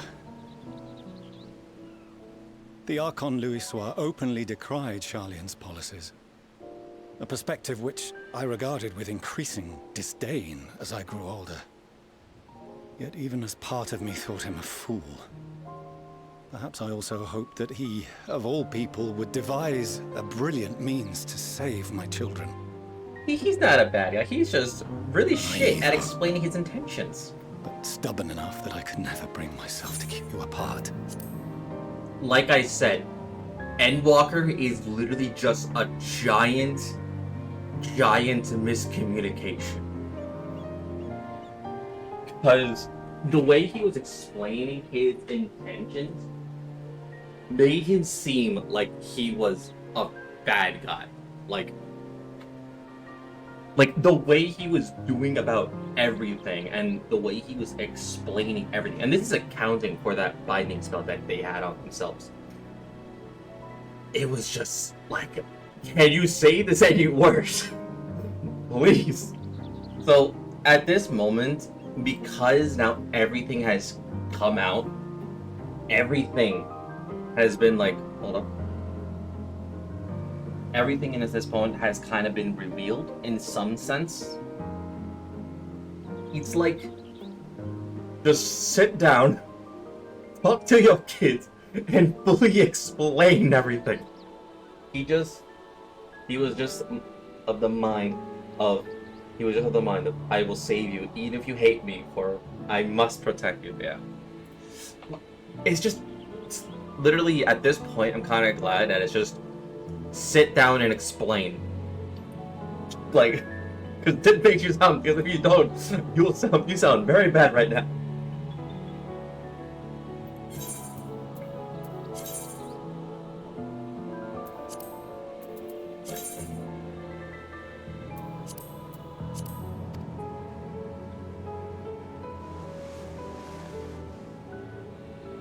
No, that was his doing, when he perished at Cartano. As we pulled that twisted slab of Dalamud from the sea, I remembered the warmth of your newborn touch. Chastened, I vowed never again to suffer any interference in my mission to protect you. No matter that you yourselves wished otherwise. Detest me, fight me tooth and nail, I would suffer it, and more, and be satisfied so long as I could force you onto the ship.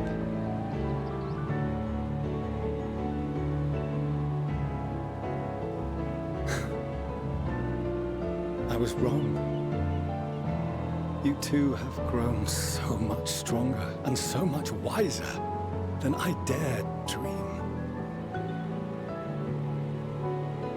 You have earned the right to walk your own path, and already begun to do so. Good. Because there are things we care about, and people we love, and none of them is replaceable. Not a one. It cannot have been an easy journey for you to have come so far.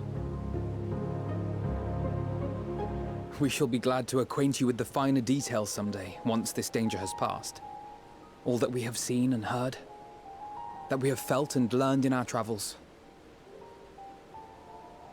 Ours is not a kind world, but it is beautiful. Always. Oh no. Are you quite sure that's wise? After all, someone turns pale and flees the room when he sees so much as an envelope containing word of your adventures. Whatever will happen if he learns what you were really up to? Amelians.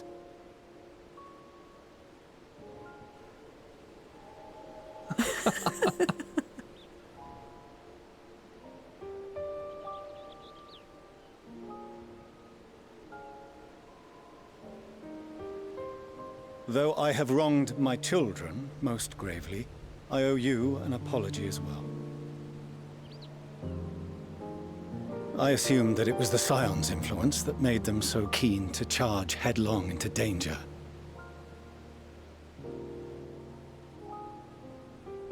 Yours, in particular. Oi. I see now that said influence instead brought them together with the many fine people gathered here today. In which case, I hope you continue to guide them.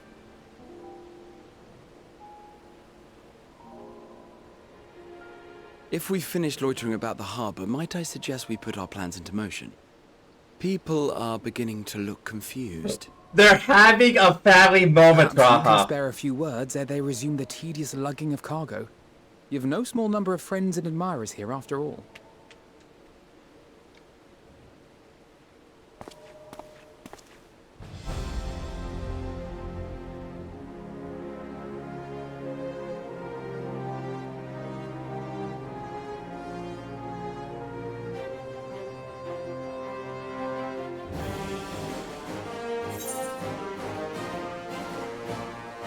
Lend us your strength. Our moment of triumph is close at hand. With me! That's Arbert, isn't it?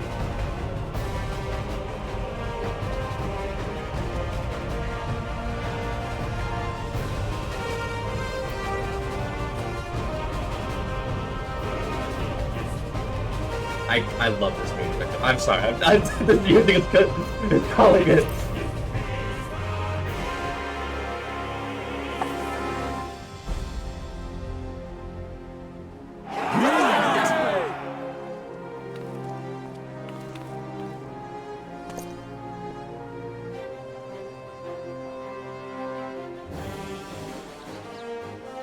Your assistance is appreciated.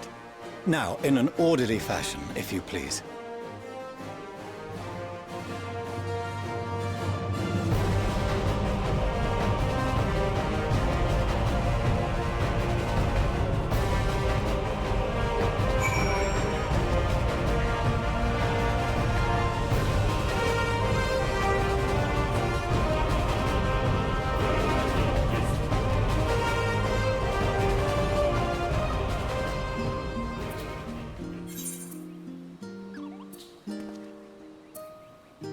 Do that one later.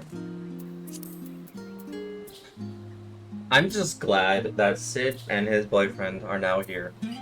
Like, it is a ship. It is a ship to the moon. She is going to find out, and he is going to run here. Like, why didn't we just call him ahead of time? But you know what?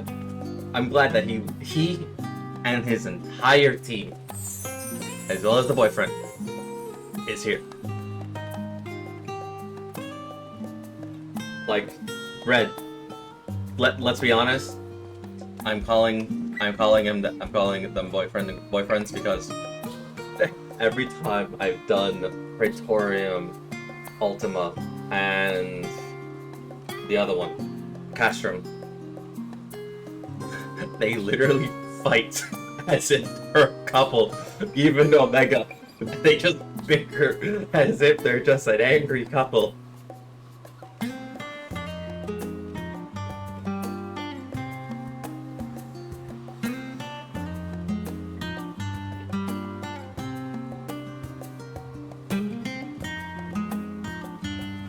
It's probably the weirdest thing that's said in the FF working thing. It's not the weirdest thing. Like, it's just funny. Very funny. Anyway, I'll be back. I'm gonna get a drink.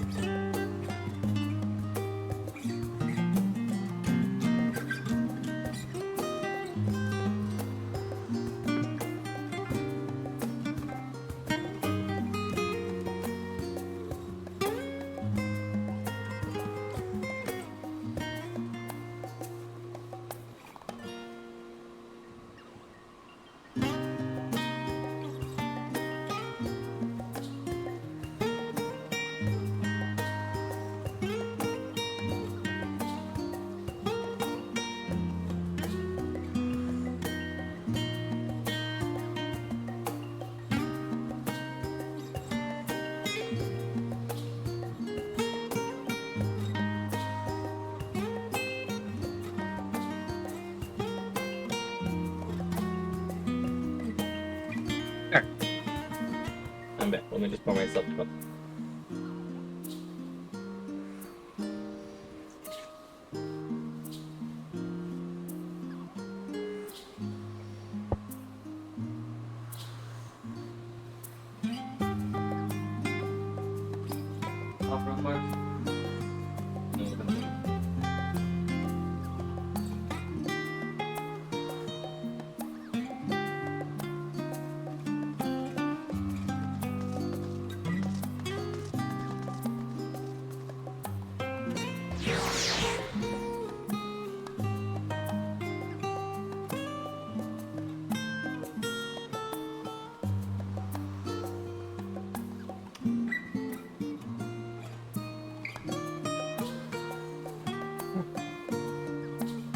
I'm back, fully.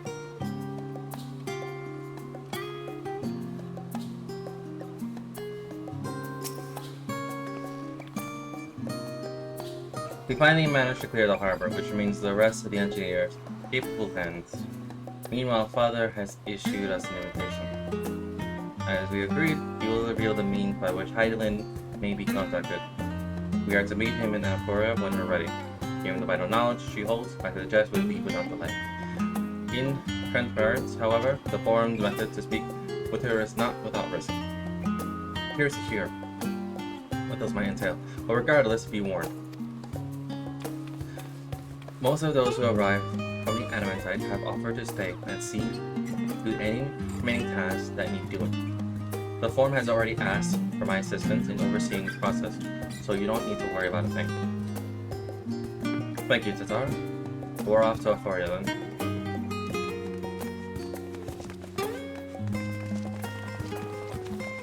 I'm just glad that the Sky Pirates were here. The saddest thing is the only thing that we won't see is Alexander. We don't see Alexander. We saw the Satan Company, that was basically Omega. We saw the Sky Pirates, that was Void Ark. Hang on, I'm literally blanking on that name.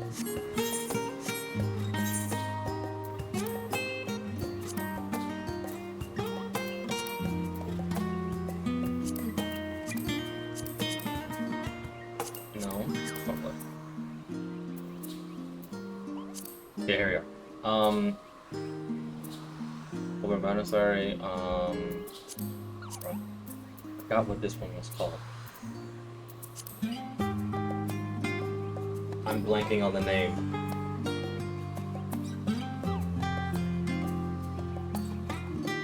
Granted, I kind of dislike that dungeon because of how mechanics, but at the same time, I loved it. It was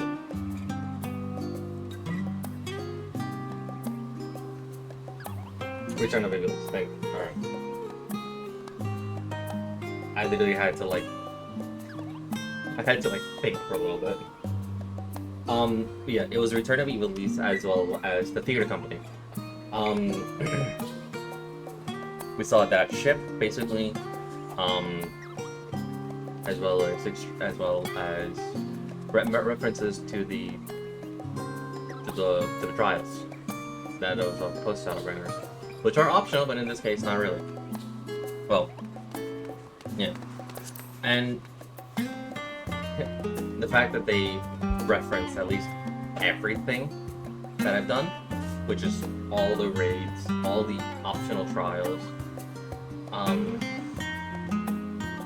it was interesting. The only thing that fully did not get referenced was the optional 3 trials that was from Heaven's Sword. It was, yeah, the optional 3 trials from Heaven's Sword. I literally don't remember that what I used to call them. But basically, you know.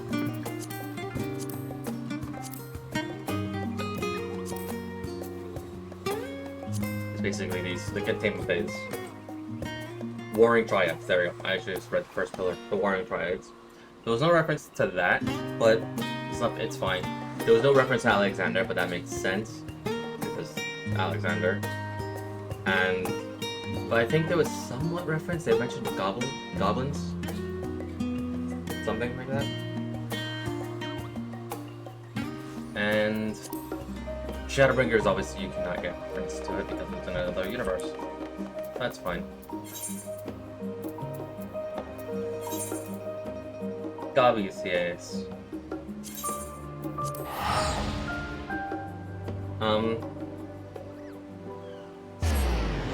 But yeah. It was nice seeing it all. It was actually wonderful. Alright. I've already shown the others inside. Granted, at the same time, this is me also eating my own words of thinking Parshino's a bad guy. At the same time, he did that to himself. Literally. And literally, giant miscommunication. Seriously, just very, very bad.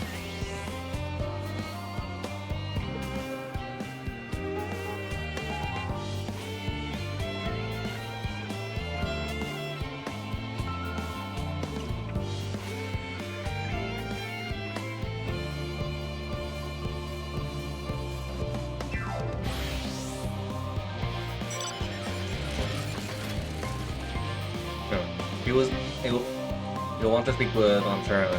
He has the keys to the lift and can send you down for me. Send that for me.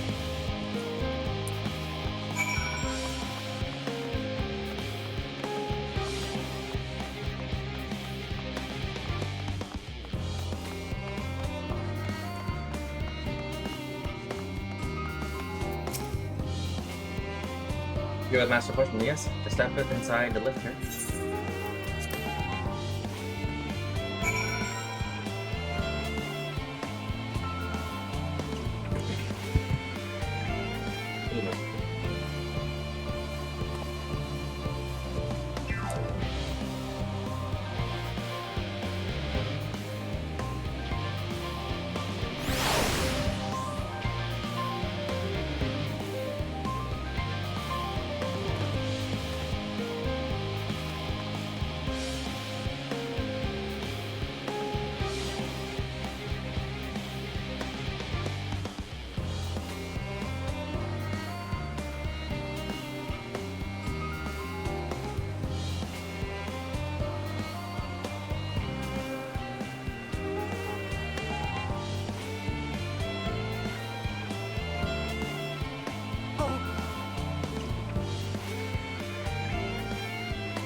There. Someone sent me a meme. Lovely. From here we can proceed to the heart of Labyrinth Hills. It's well supposedly guarded secret, family's enemy. It's marked the beginning and the end of our efforts. Once we delve to the secret audience of the star, and once we will embark on our journey into the heavens. This way, if you please.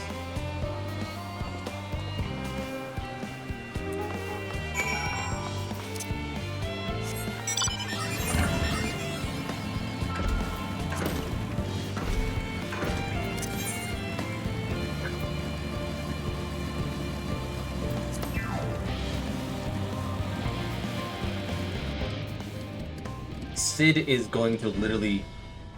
I'm sorry. That design is going to change. I'm sorry, Fortuno. That design is going to change.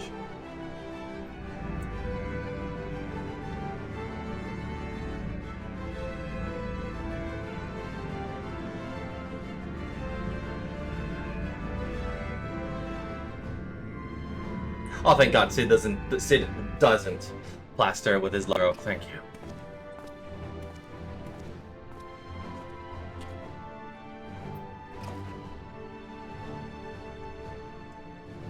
I bid you welcome to the Familism. Direct your attention toward the center to behold the arc over which we have long labored.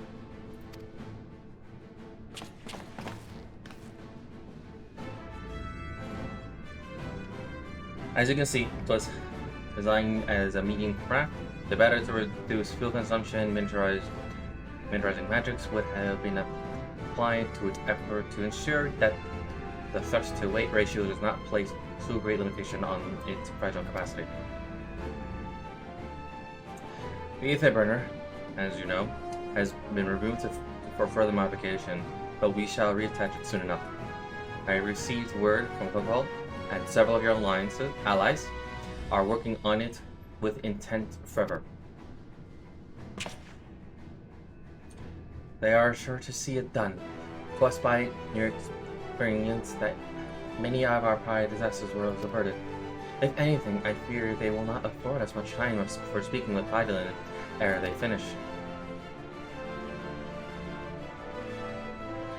Point taken, let us move on. I must warn you again, however, that even with the benefit of our device, to treat with her is not a simple feat.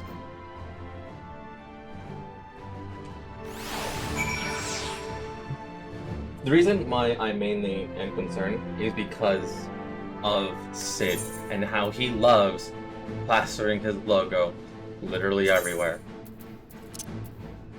Literally.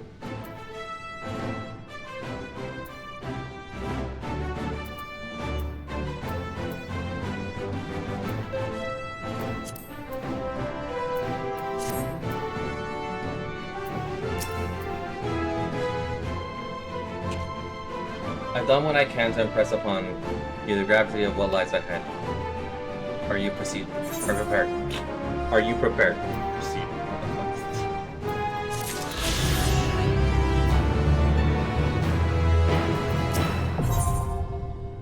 Alright. Her children, one and all. We make for the center of this chamber. Come.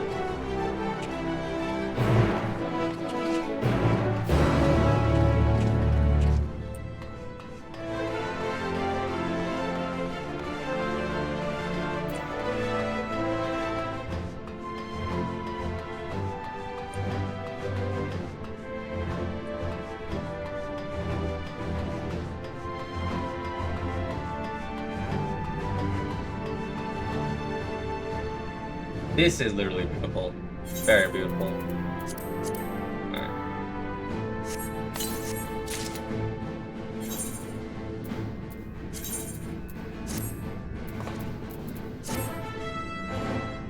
Not bad, I'd say. Actually, I like it. It doesn't have the obnoxious ear pulse.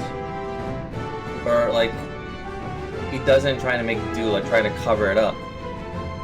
Like try to like adjust around the ears, or doesn't have like doesn't make cut holes into the hat. Like, because sometimes when they do it, like whenever they make customizations for the ears from the clothing, it looks nice. Other times, not really. The fact they didn't do it for this hat, I like it. I like it.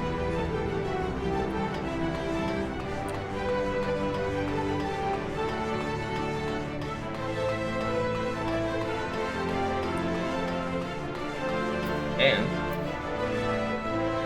I got a knife edge. I got a knife edge.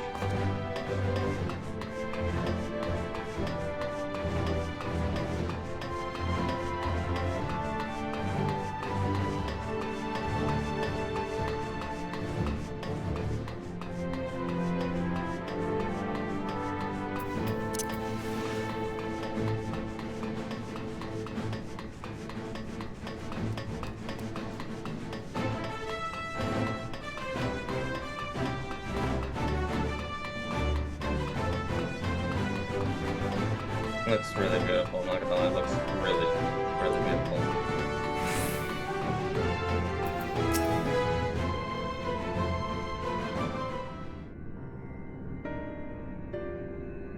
As you know, alongside a physical world exists an ethereal plane, what we refer to as the ethereal sea. At the heart of the star, the physical and ethereal are one and the same. Thus, the deeper we go, the easier it becomes to pass between said planes. We utilize this principle to construct the anti-tower, and once more, here in Amazon. No sooner did the farm decide when an exodus from the star would be necessary than he began work on this facility. Our work accumulated in device that allowed us to peer deeper into the ethereal sea than ever before, in search of Heidelman's ever fainter echoes. The atelescope. And you communicate with her through this device. For a time, yes, but since the semilunar planetary, it has been rare to hear even a whisper. If you wish to reach her, you must journey closer to the center of the star than you have ever dared upon the atelescope. Even so, I make no guarantee that you'll find her, nor of your safety, not so deep in the ethereal sea. We understand, but if we are to deliver this world, we have no choice but to try.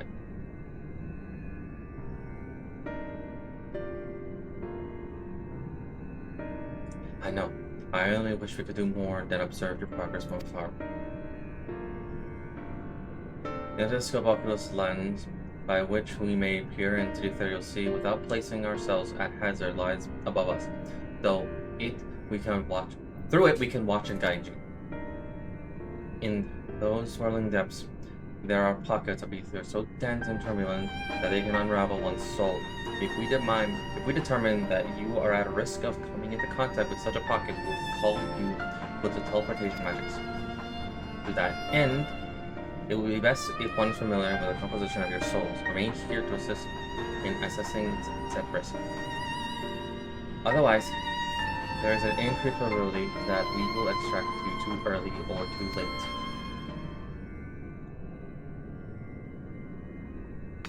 Please, allow me. I have thought upon this much, and in truth, I do not believe that I am fit to join you in this trials ahead. The events of the Tower of Babel during me, yes, but even before that, your capabilities far outstrip my own. This is no time to have a weak link in our vanguard, no matter how much she may wish it or otherwise. If I assist in the matter that Master Fortuno has laid out, however, I may still be of use. Will you trust me to do so? I can think of no one else I can trust compared to all the effort you put into keeping us alive while our souls were in a first, preventing us from dissolving into ether on a single expedition out to pose no challenge at all. And even if we did, I expect you would hunt us down and restore us to health somehow. You flatter me, but rest assured, I'll be keeping a close eye on all of you. There is one more thing. Those in the ages past referred to the Imperial Sea as the Underworld, our final resting place. In its embrace is memory washed away, leaving only the purity of one soul, or so we believe. Yet, what of those memories? You think to ask what becomes of them, cast adrift on the ethereal tides. Some theorize they linger for some time, associated with a strong sentiment in particular. In those depths, memories of the departed may even coalesce around you for the hatred or for love.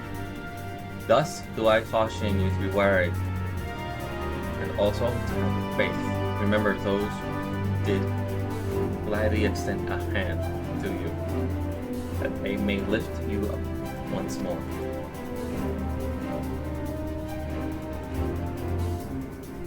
I'm about to get emotionally damaged, aren't I?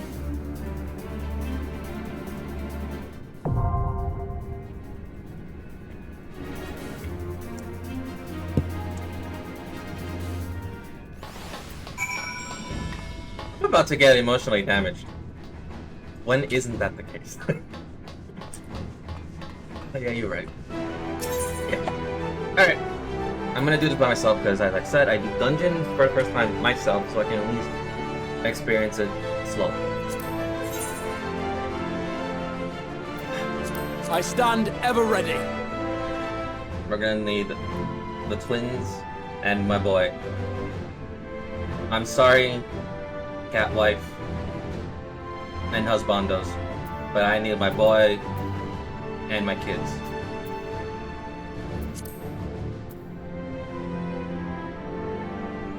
Alright, do you want true pain? I feel like I'm about to get that regardless.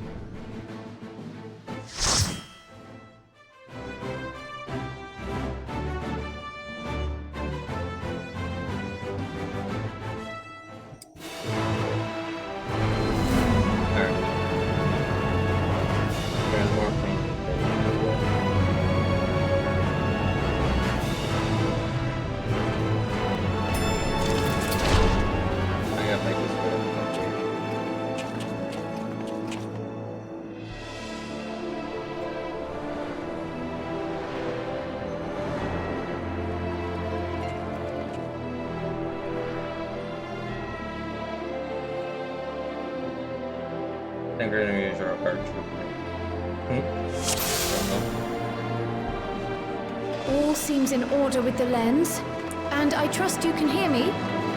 Yep. Those things are pure malcontent, the residue of lives unfulfilled.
Lag. I love that.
Oh.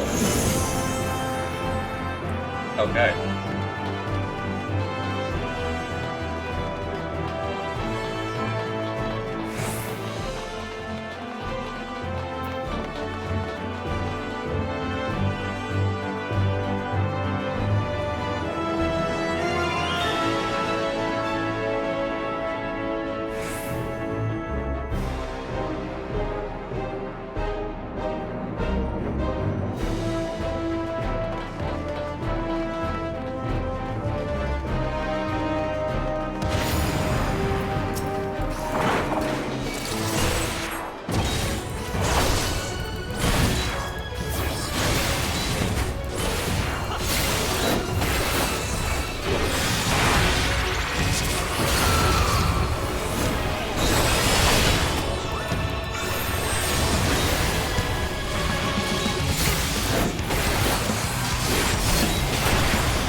wrong button.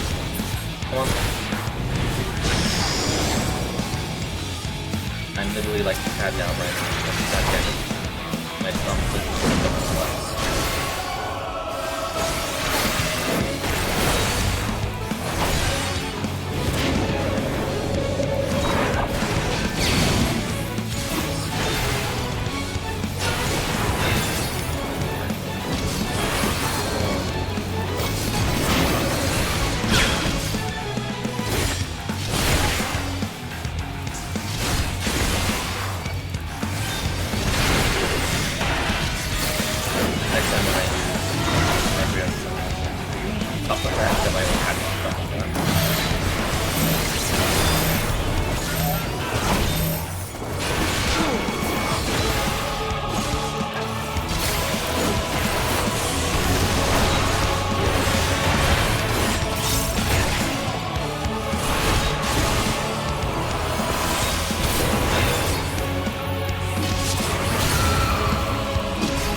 Allow me.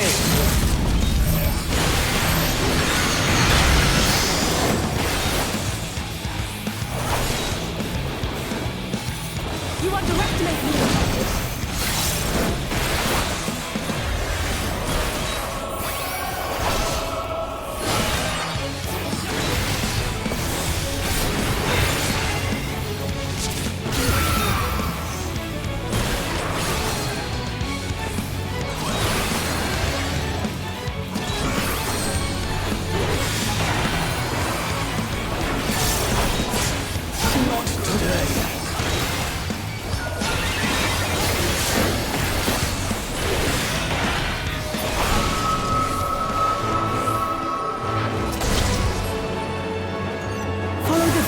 Ether. It will guide you.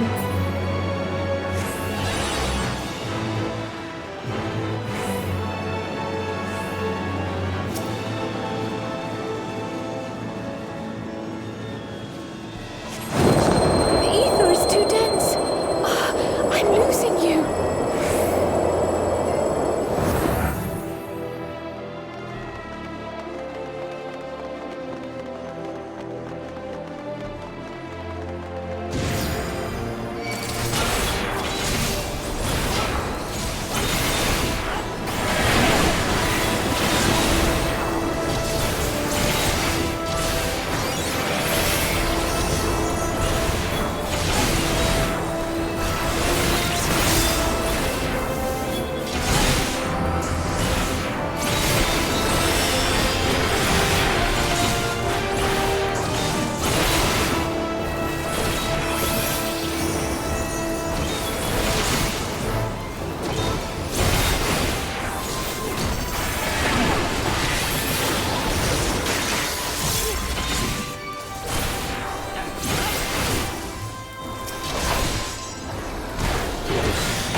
Familiar delight of memory, a kind-hearted knight takes form.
is as far as you go. Oblivion beckons! Amon? Seriously?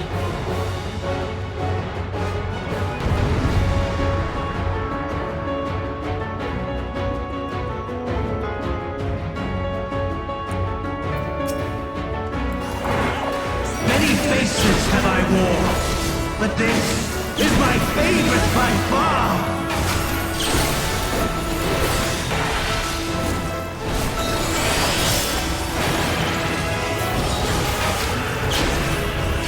You will persist in this folly no longer!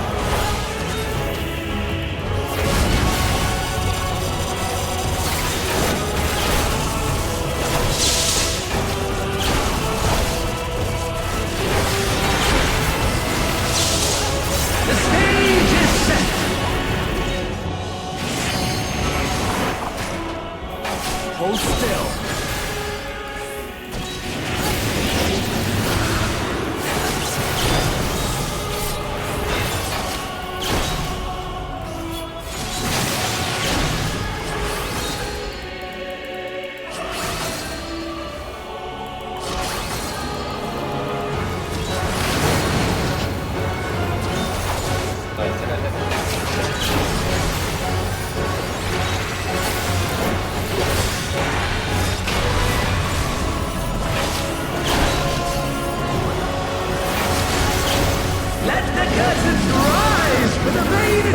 Oh, fuck.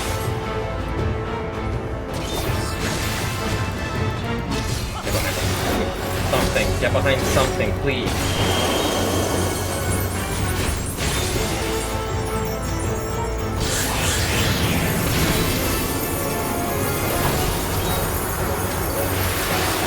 Shiva!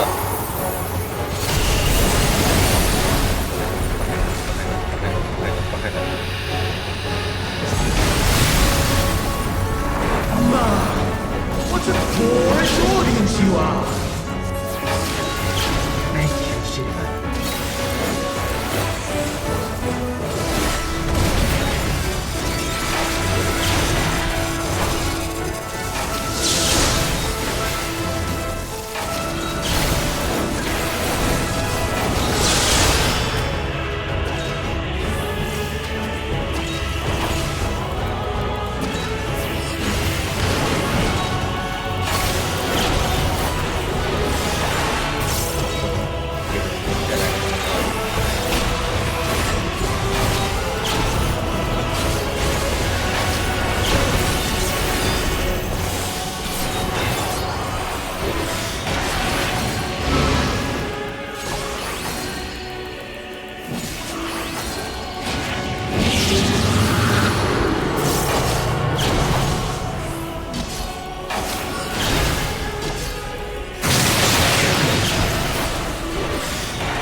You and me, I'm wrong.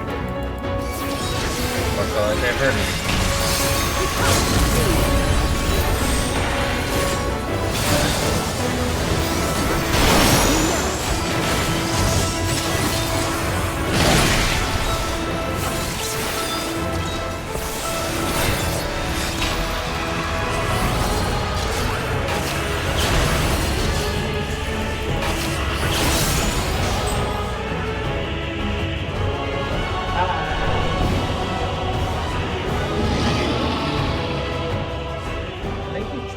Lies! All lies!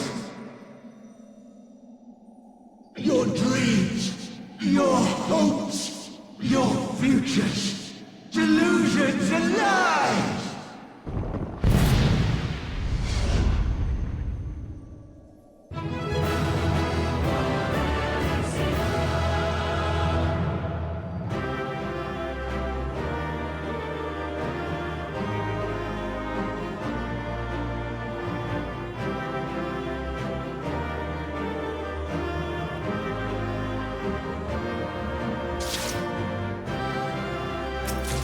Even though I punched him, I'm still not satisfied.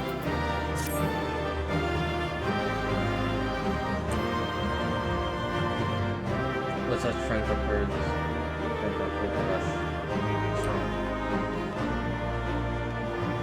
he's gone now. Life is a struggle, but is worth not alive. sense get a present. We'll see. See you guys.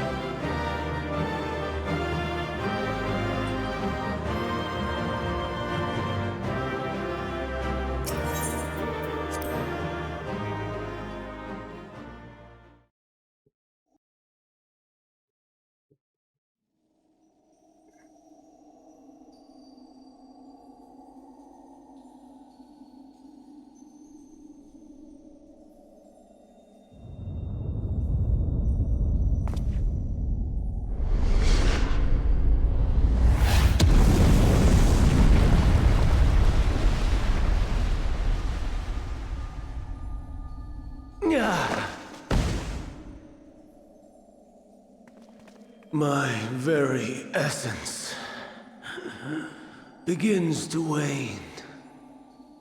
Sweet, sweet agony.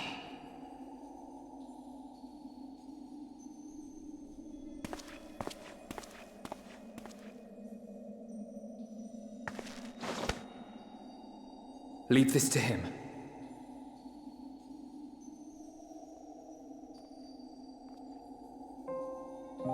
Come to deal the coup de grace. Good.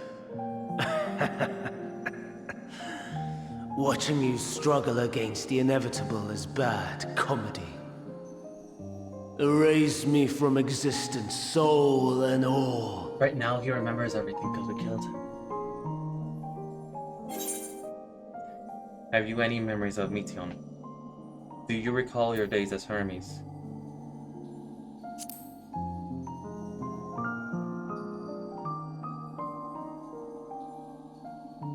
How would you know that name?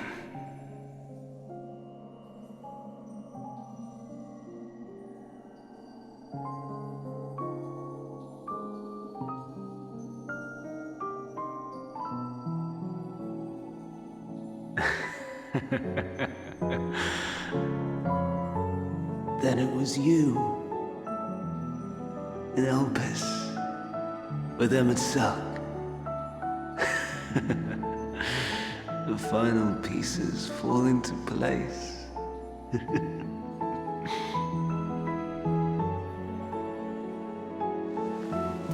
In my halcyon days, as the mortal Ammon, I was haunted by a dream.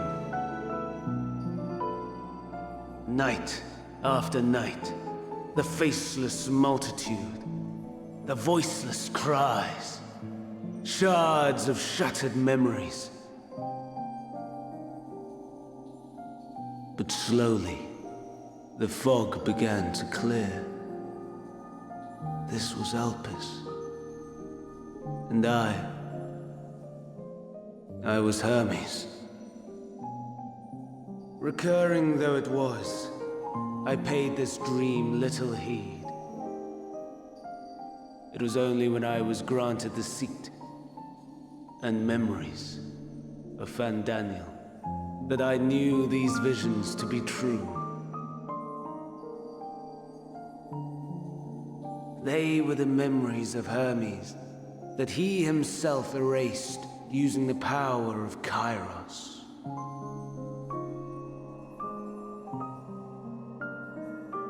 Or so he thought.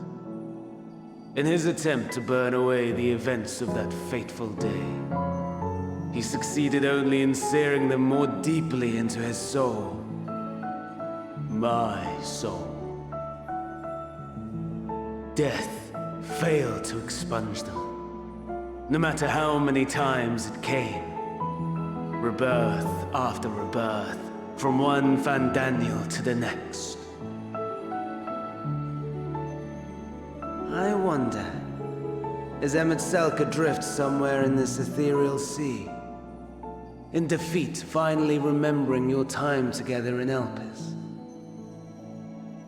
How it must gall him to be entrusted with knowledge of the final days, only to be rendered powerless to act upon it.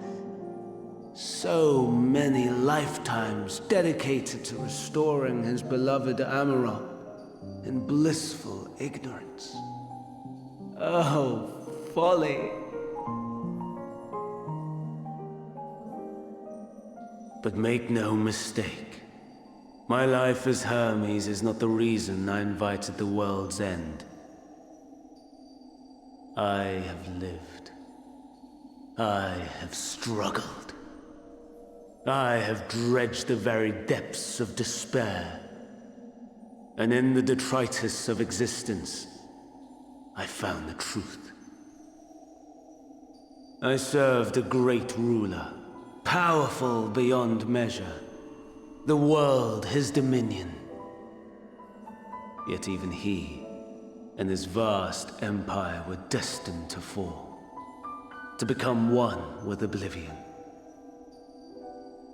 At the end of life's journey lies only death.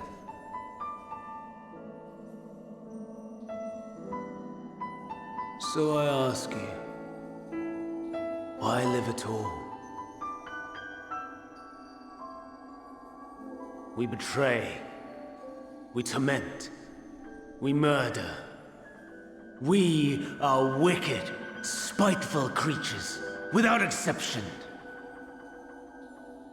If life is so sacred, so precious, why fill it with such misery?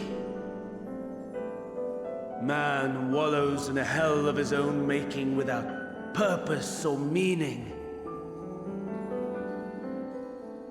To live is to suffer, and I would end that suffering by my own hand. It matters not if it flies in the face of all believed right and just. Death is the only solution!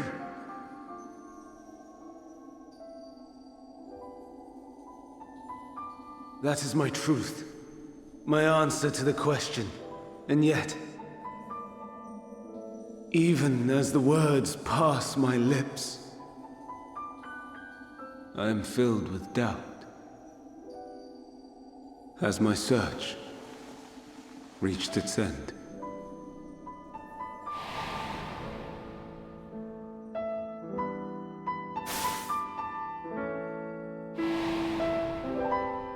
Was this the only way?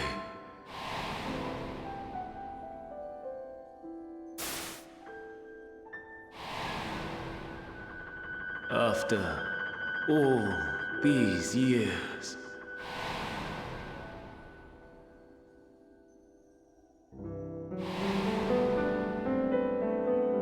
is this the answer I was hoping for?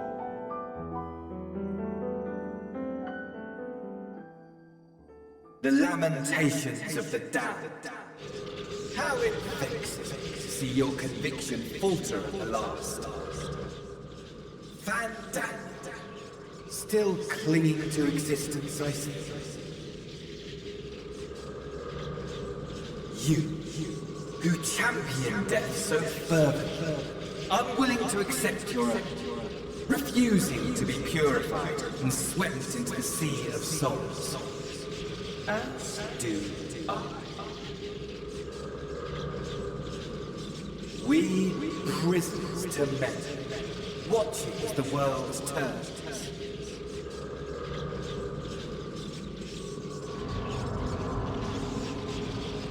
Though unlike me, you will be spared the ignominy of having your corpse made a puppet, dancing to another's tune.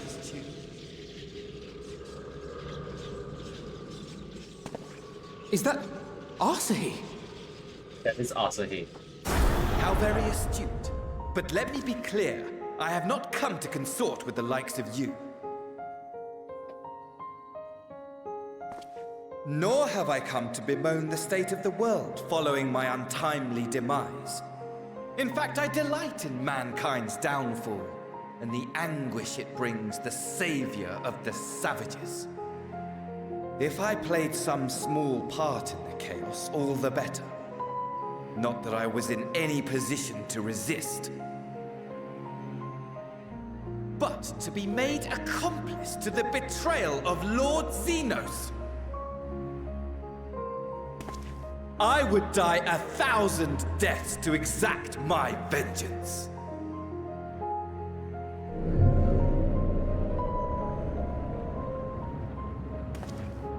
Now you are at my mercy. I shall drag us both into oblivion, and you will never see the fulfillment of your magnum opus. Even should you be reborn, your desperate search for answers must start again.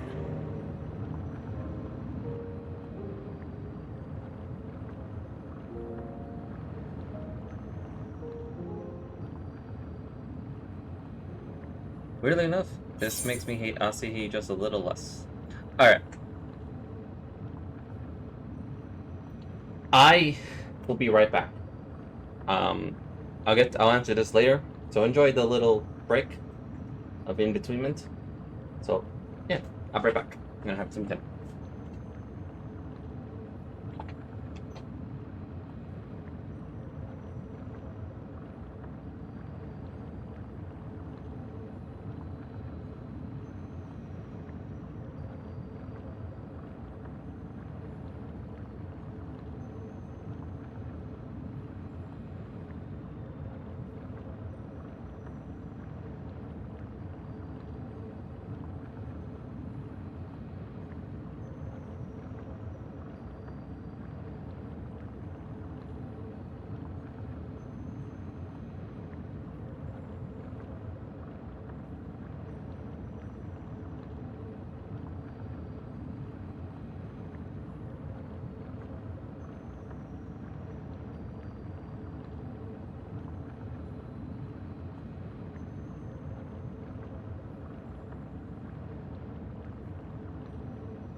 Alrighty, I am back. Hope you all enjoyed that 16-minute, 10-minute break, or however long. Hope you all enjoyed it. 1 second.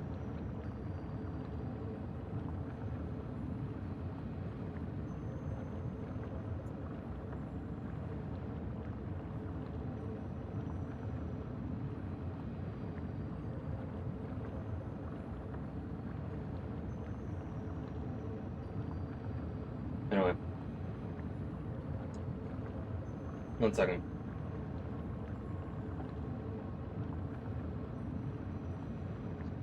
Let me just finish what I gotta do.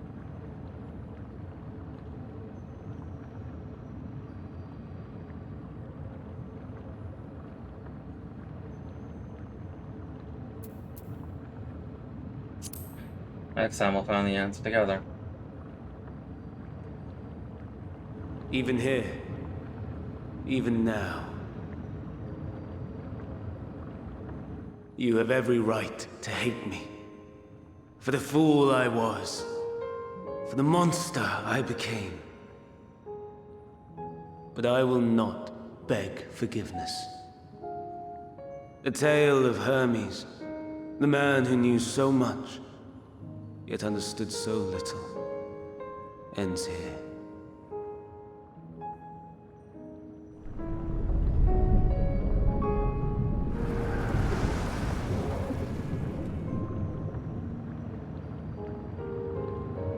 Oh, trust me, I do. Don't try to follow me. I had more of you people than I could stomach in life. Never mind in death. Likewise. I pray we do not meet again. To be honest, it was bound that we're gonna run into us You again. had better hope not. Because it was literally his body.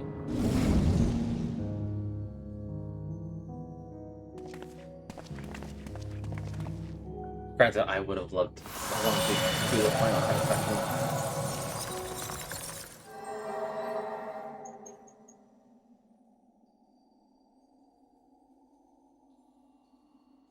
Come. Hydaelyn is waiting.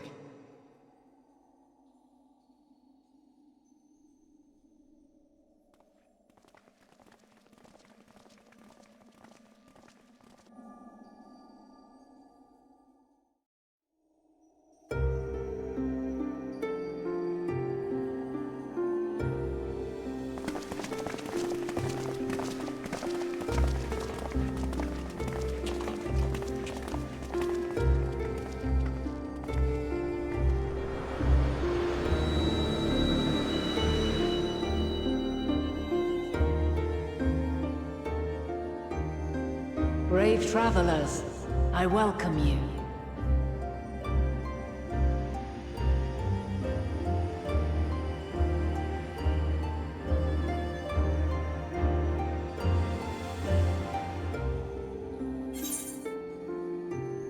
We meet again. Bennett, you look different.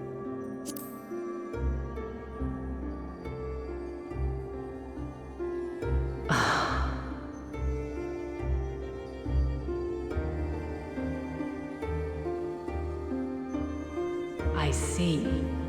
Thou didst journey unto Elpis. And now, the rivers of time converge.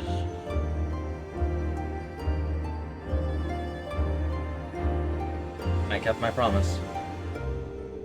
I'm keeping my promise. I know why you have come. Yet I would hear you speak your reasons all the same.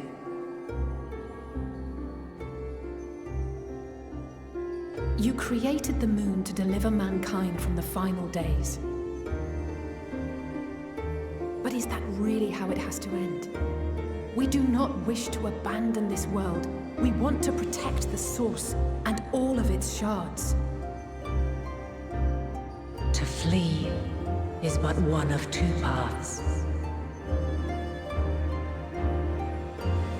The other leadeth to Meteon, far beyond the stars. where she doth chant creation's requiem.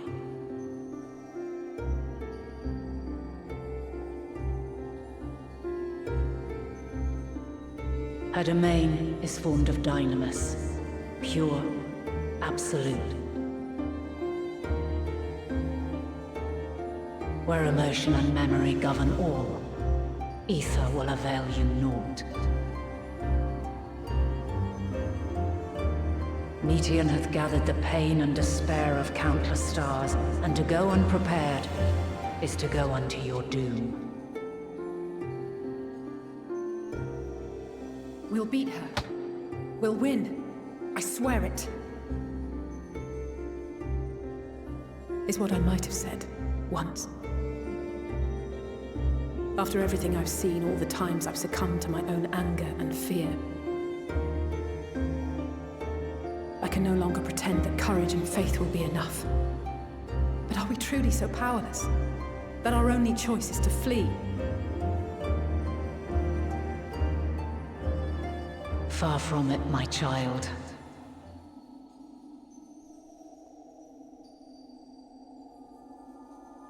Long ago, the inhabitants of myriad stars, many more prosperous than Atheris, sought to free their worlds from life's woes. Sorrow and anger, conflict and hostility, despair, and even death itself. But as Meteon reported, every attempt ended in failure. Darkness abideth within every living being and can never be cast out. Neither reason nor faith can challenge this immutable truth.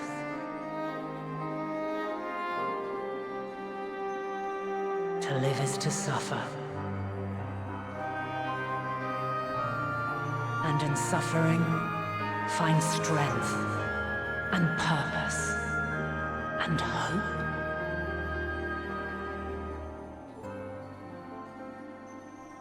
As you have done so many times before.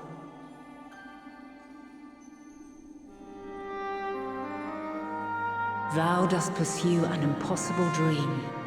Yet knowing this, you pursue it nevertheless. And thou hast learned to depend on others as they do thee.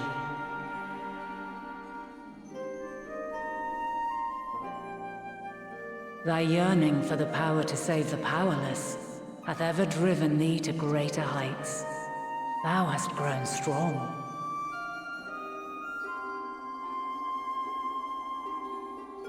Though those closest to thee no longer walketh by thy side, their love remaineth thy guiding light. For duty's sake, thou hast been bound by truths unutterable time and time again. Yet thy heart hath never wavered, as thy companions will attest. In thy pursuit of mysteries great, all thou believest is brought into question. Undaunted, thy thirst for knowledge remaineth unquenched.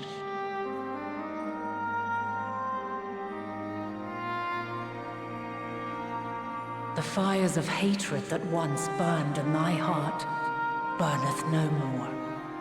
From their ashes doth spring the light of love, warm and pure. As witness to black calamity, thou despaired at man's helplessness. Resolved, thou didst unite a distant world on the brink of collapse.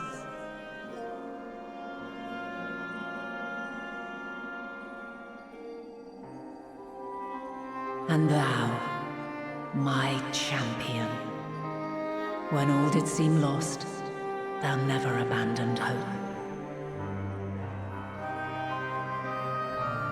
For every trial and every foe that did bar thy way, thou hast proven equal to the challenge, drawing courage from the many bonds forged on thy journey. You have all known despair. And though the end approacheth, you walk on, heads held high. Therein lieth your power, the strength to silence the song of oblivion.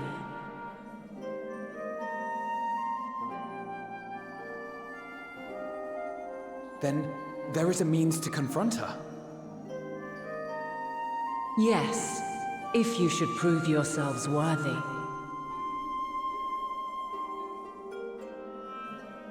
Hark!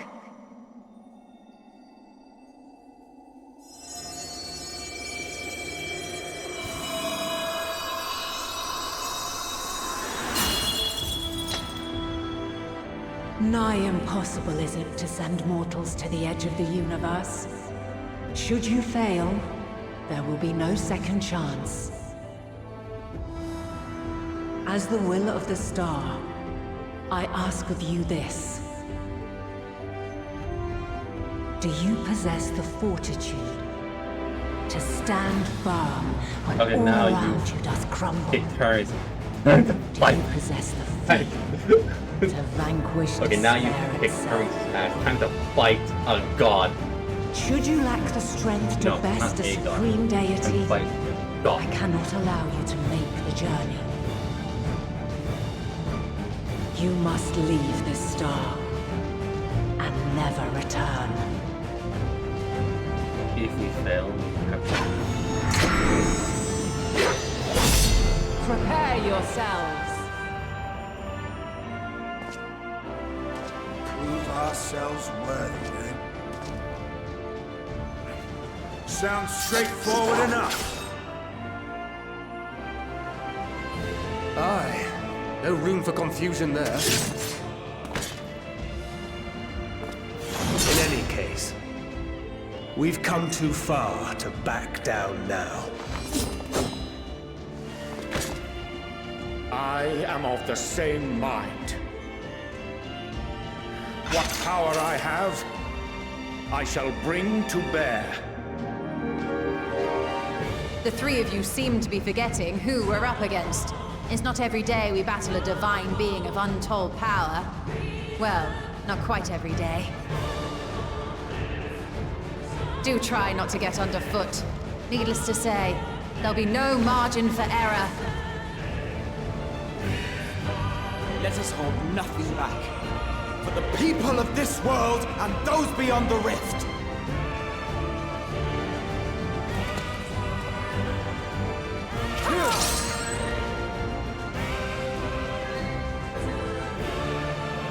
Alas, the question I posed to thee in Elpis hath remained unanswered these long years. I would hear thy response, warrior of light. Shouldst thou emerge victorious?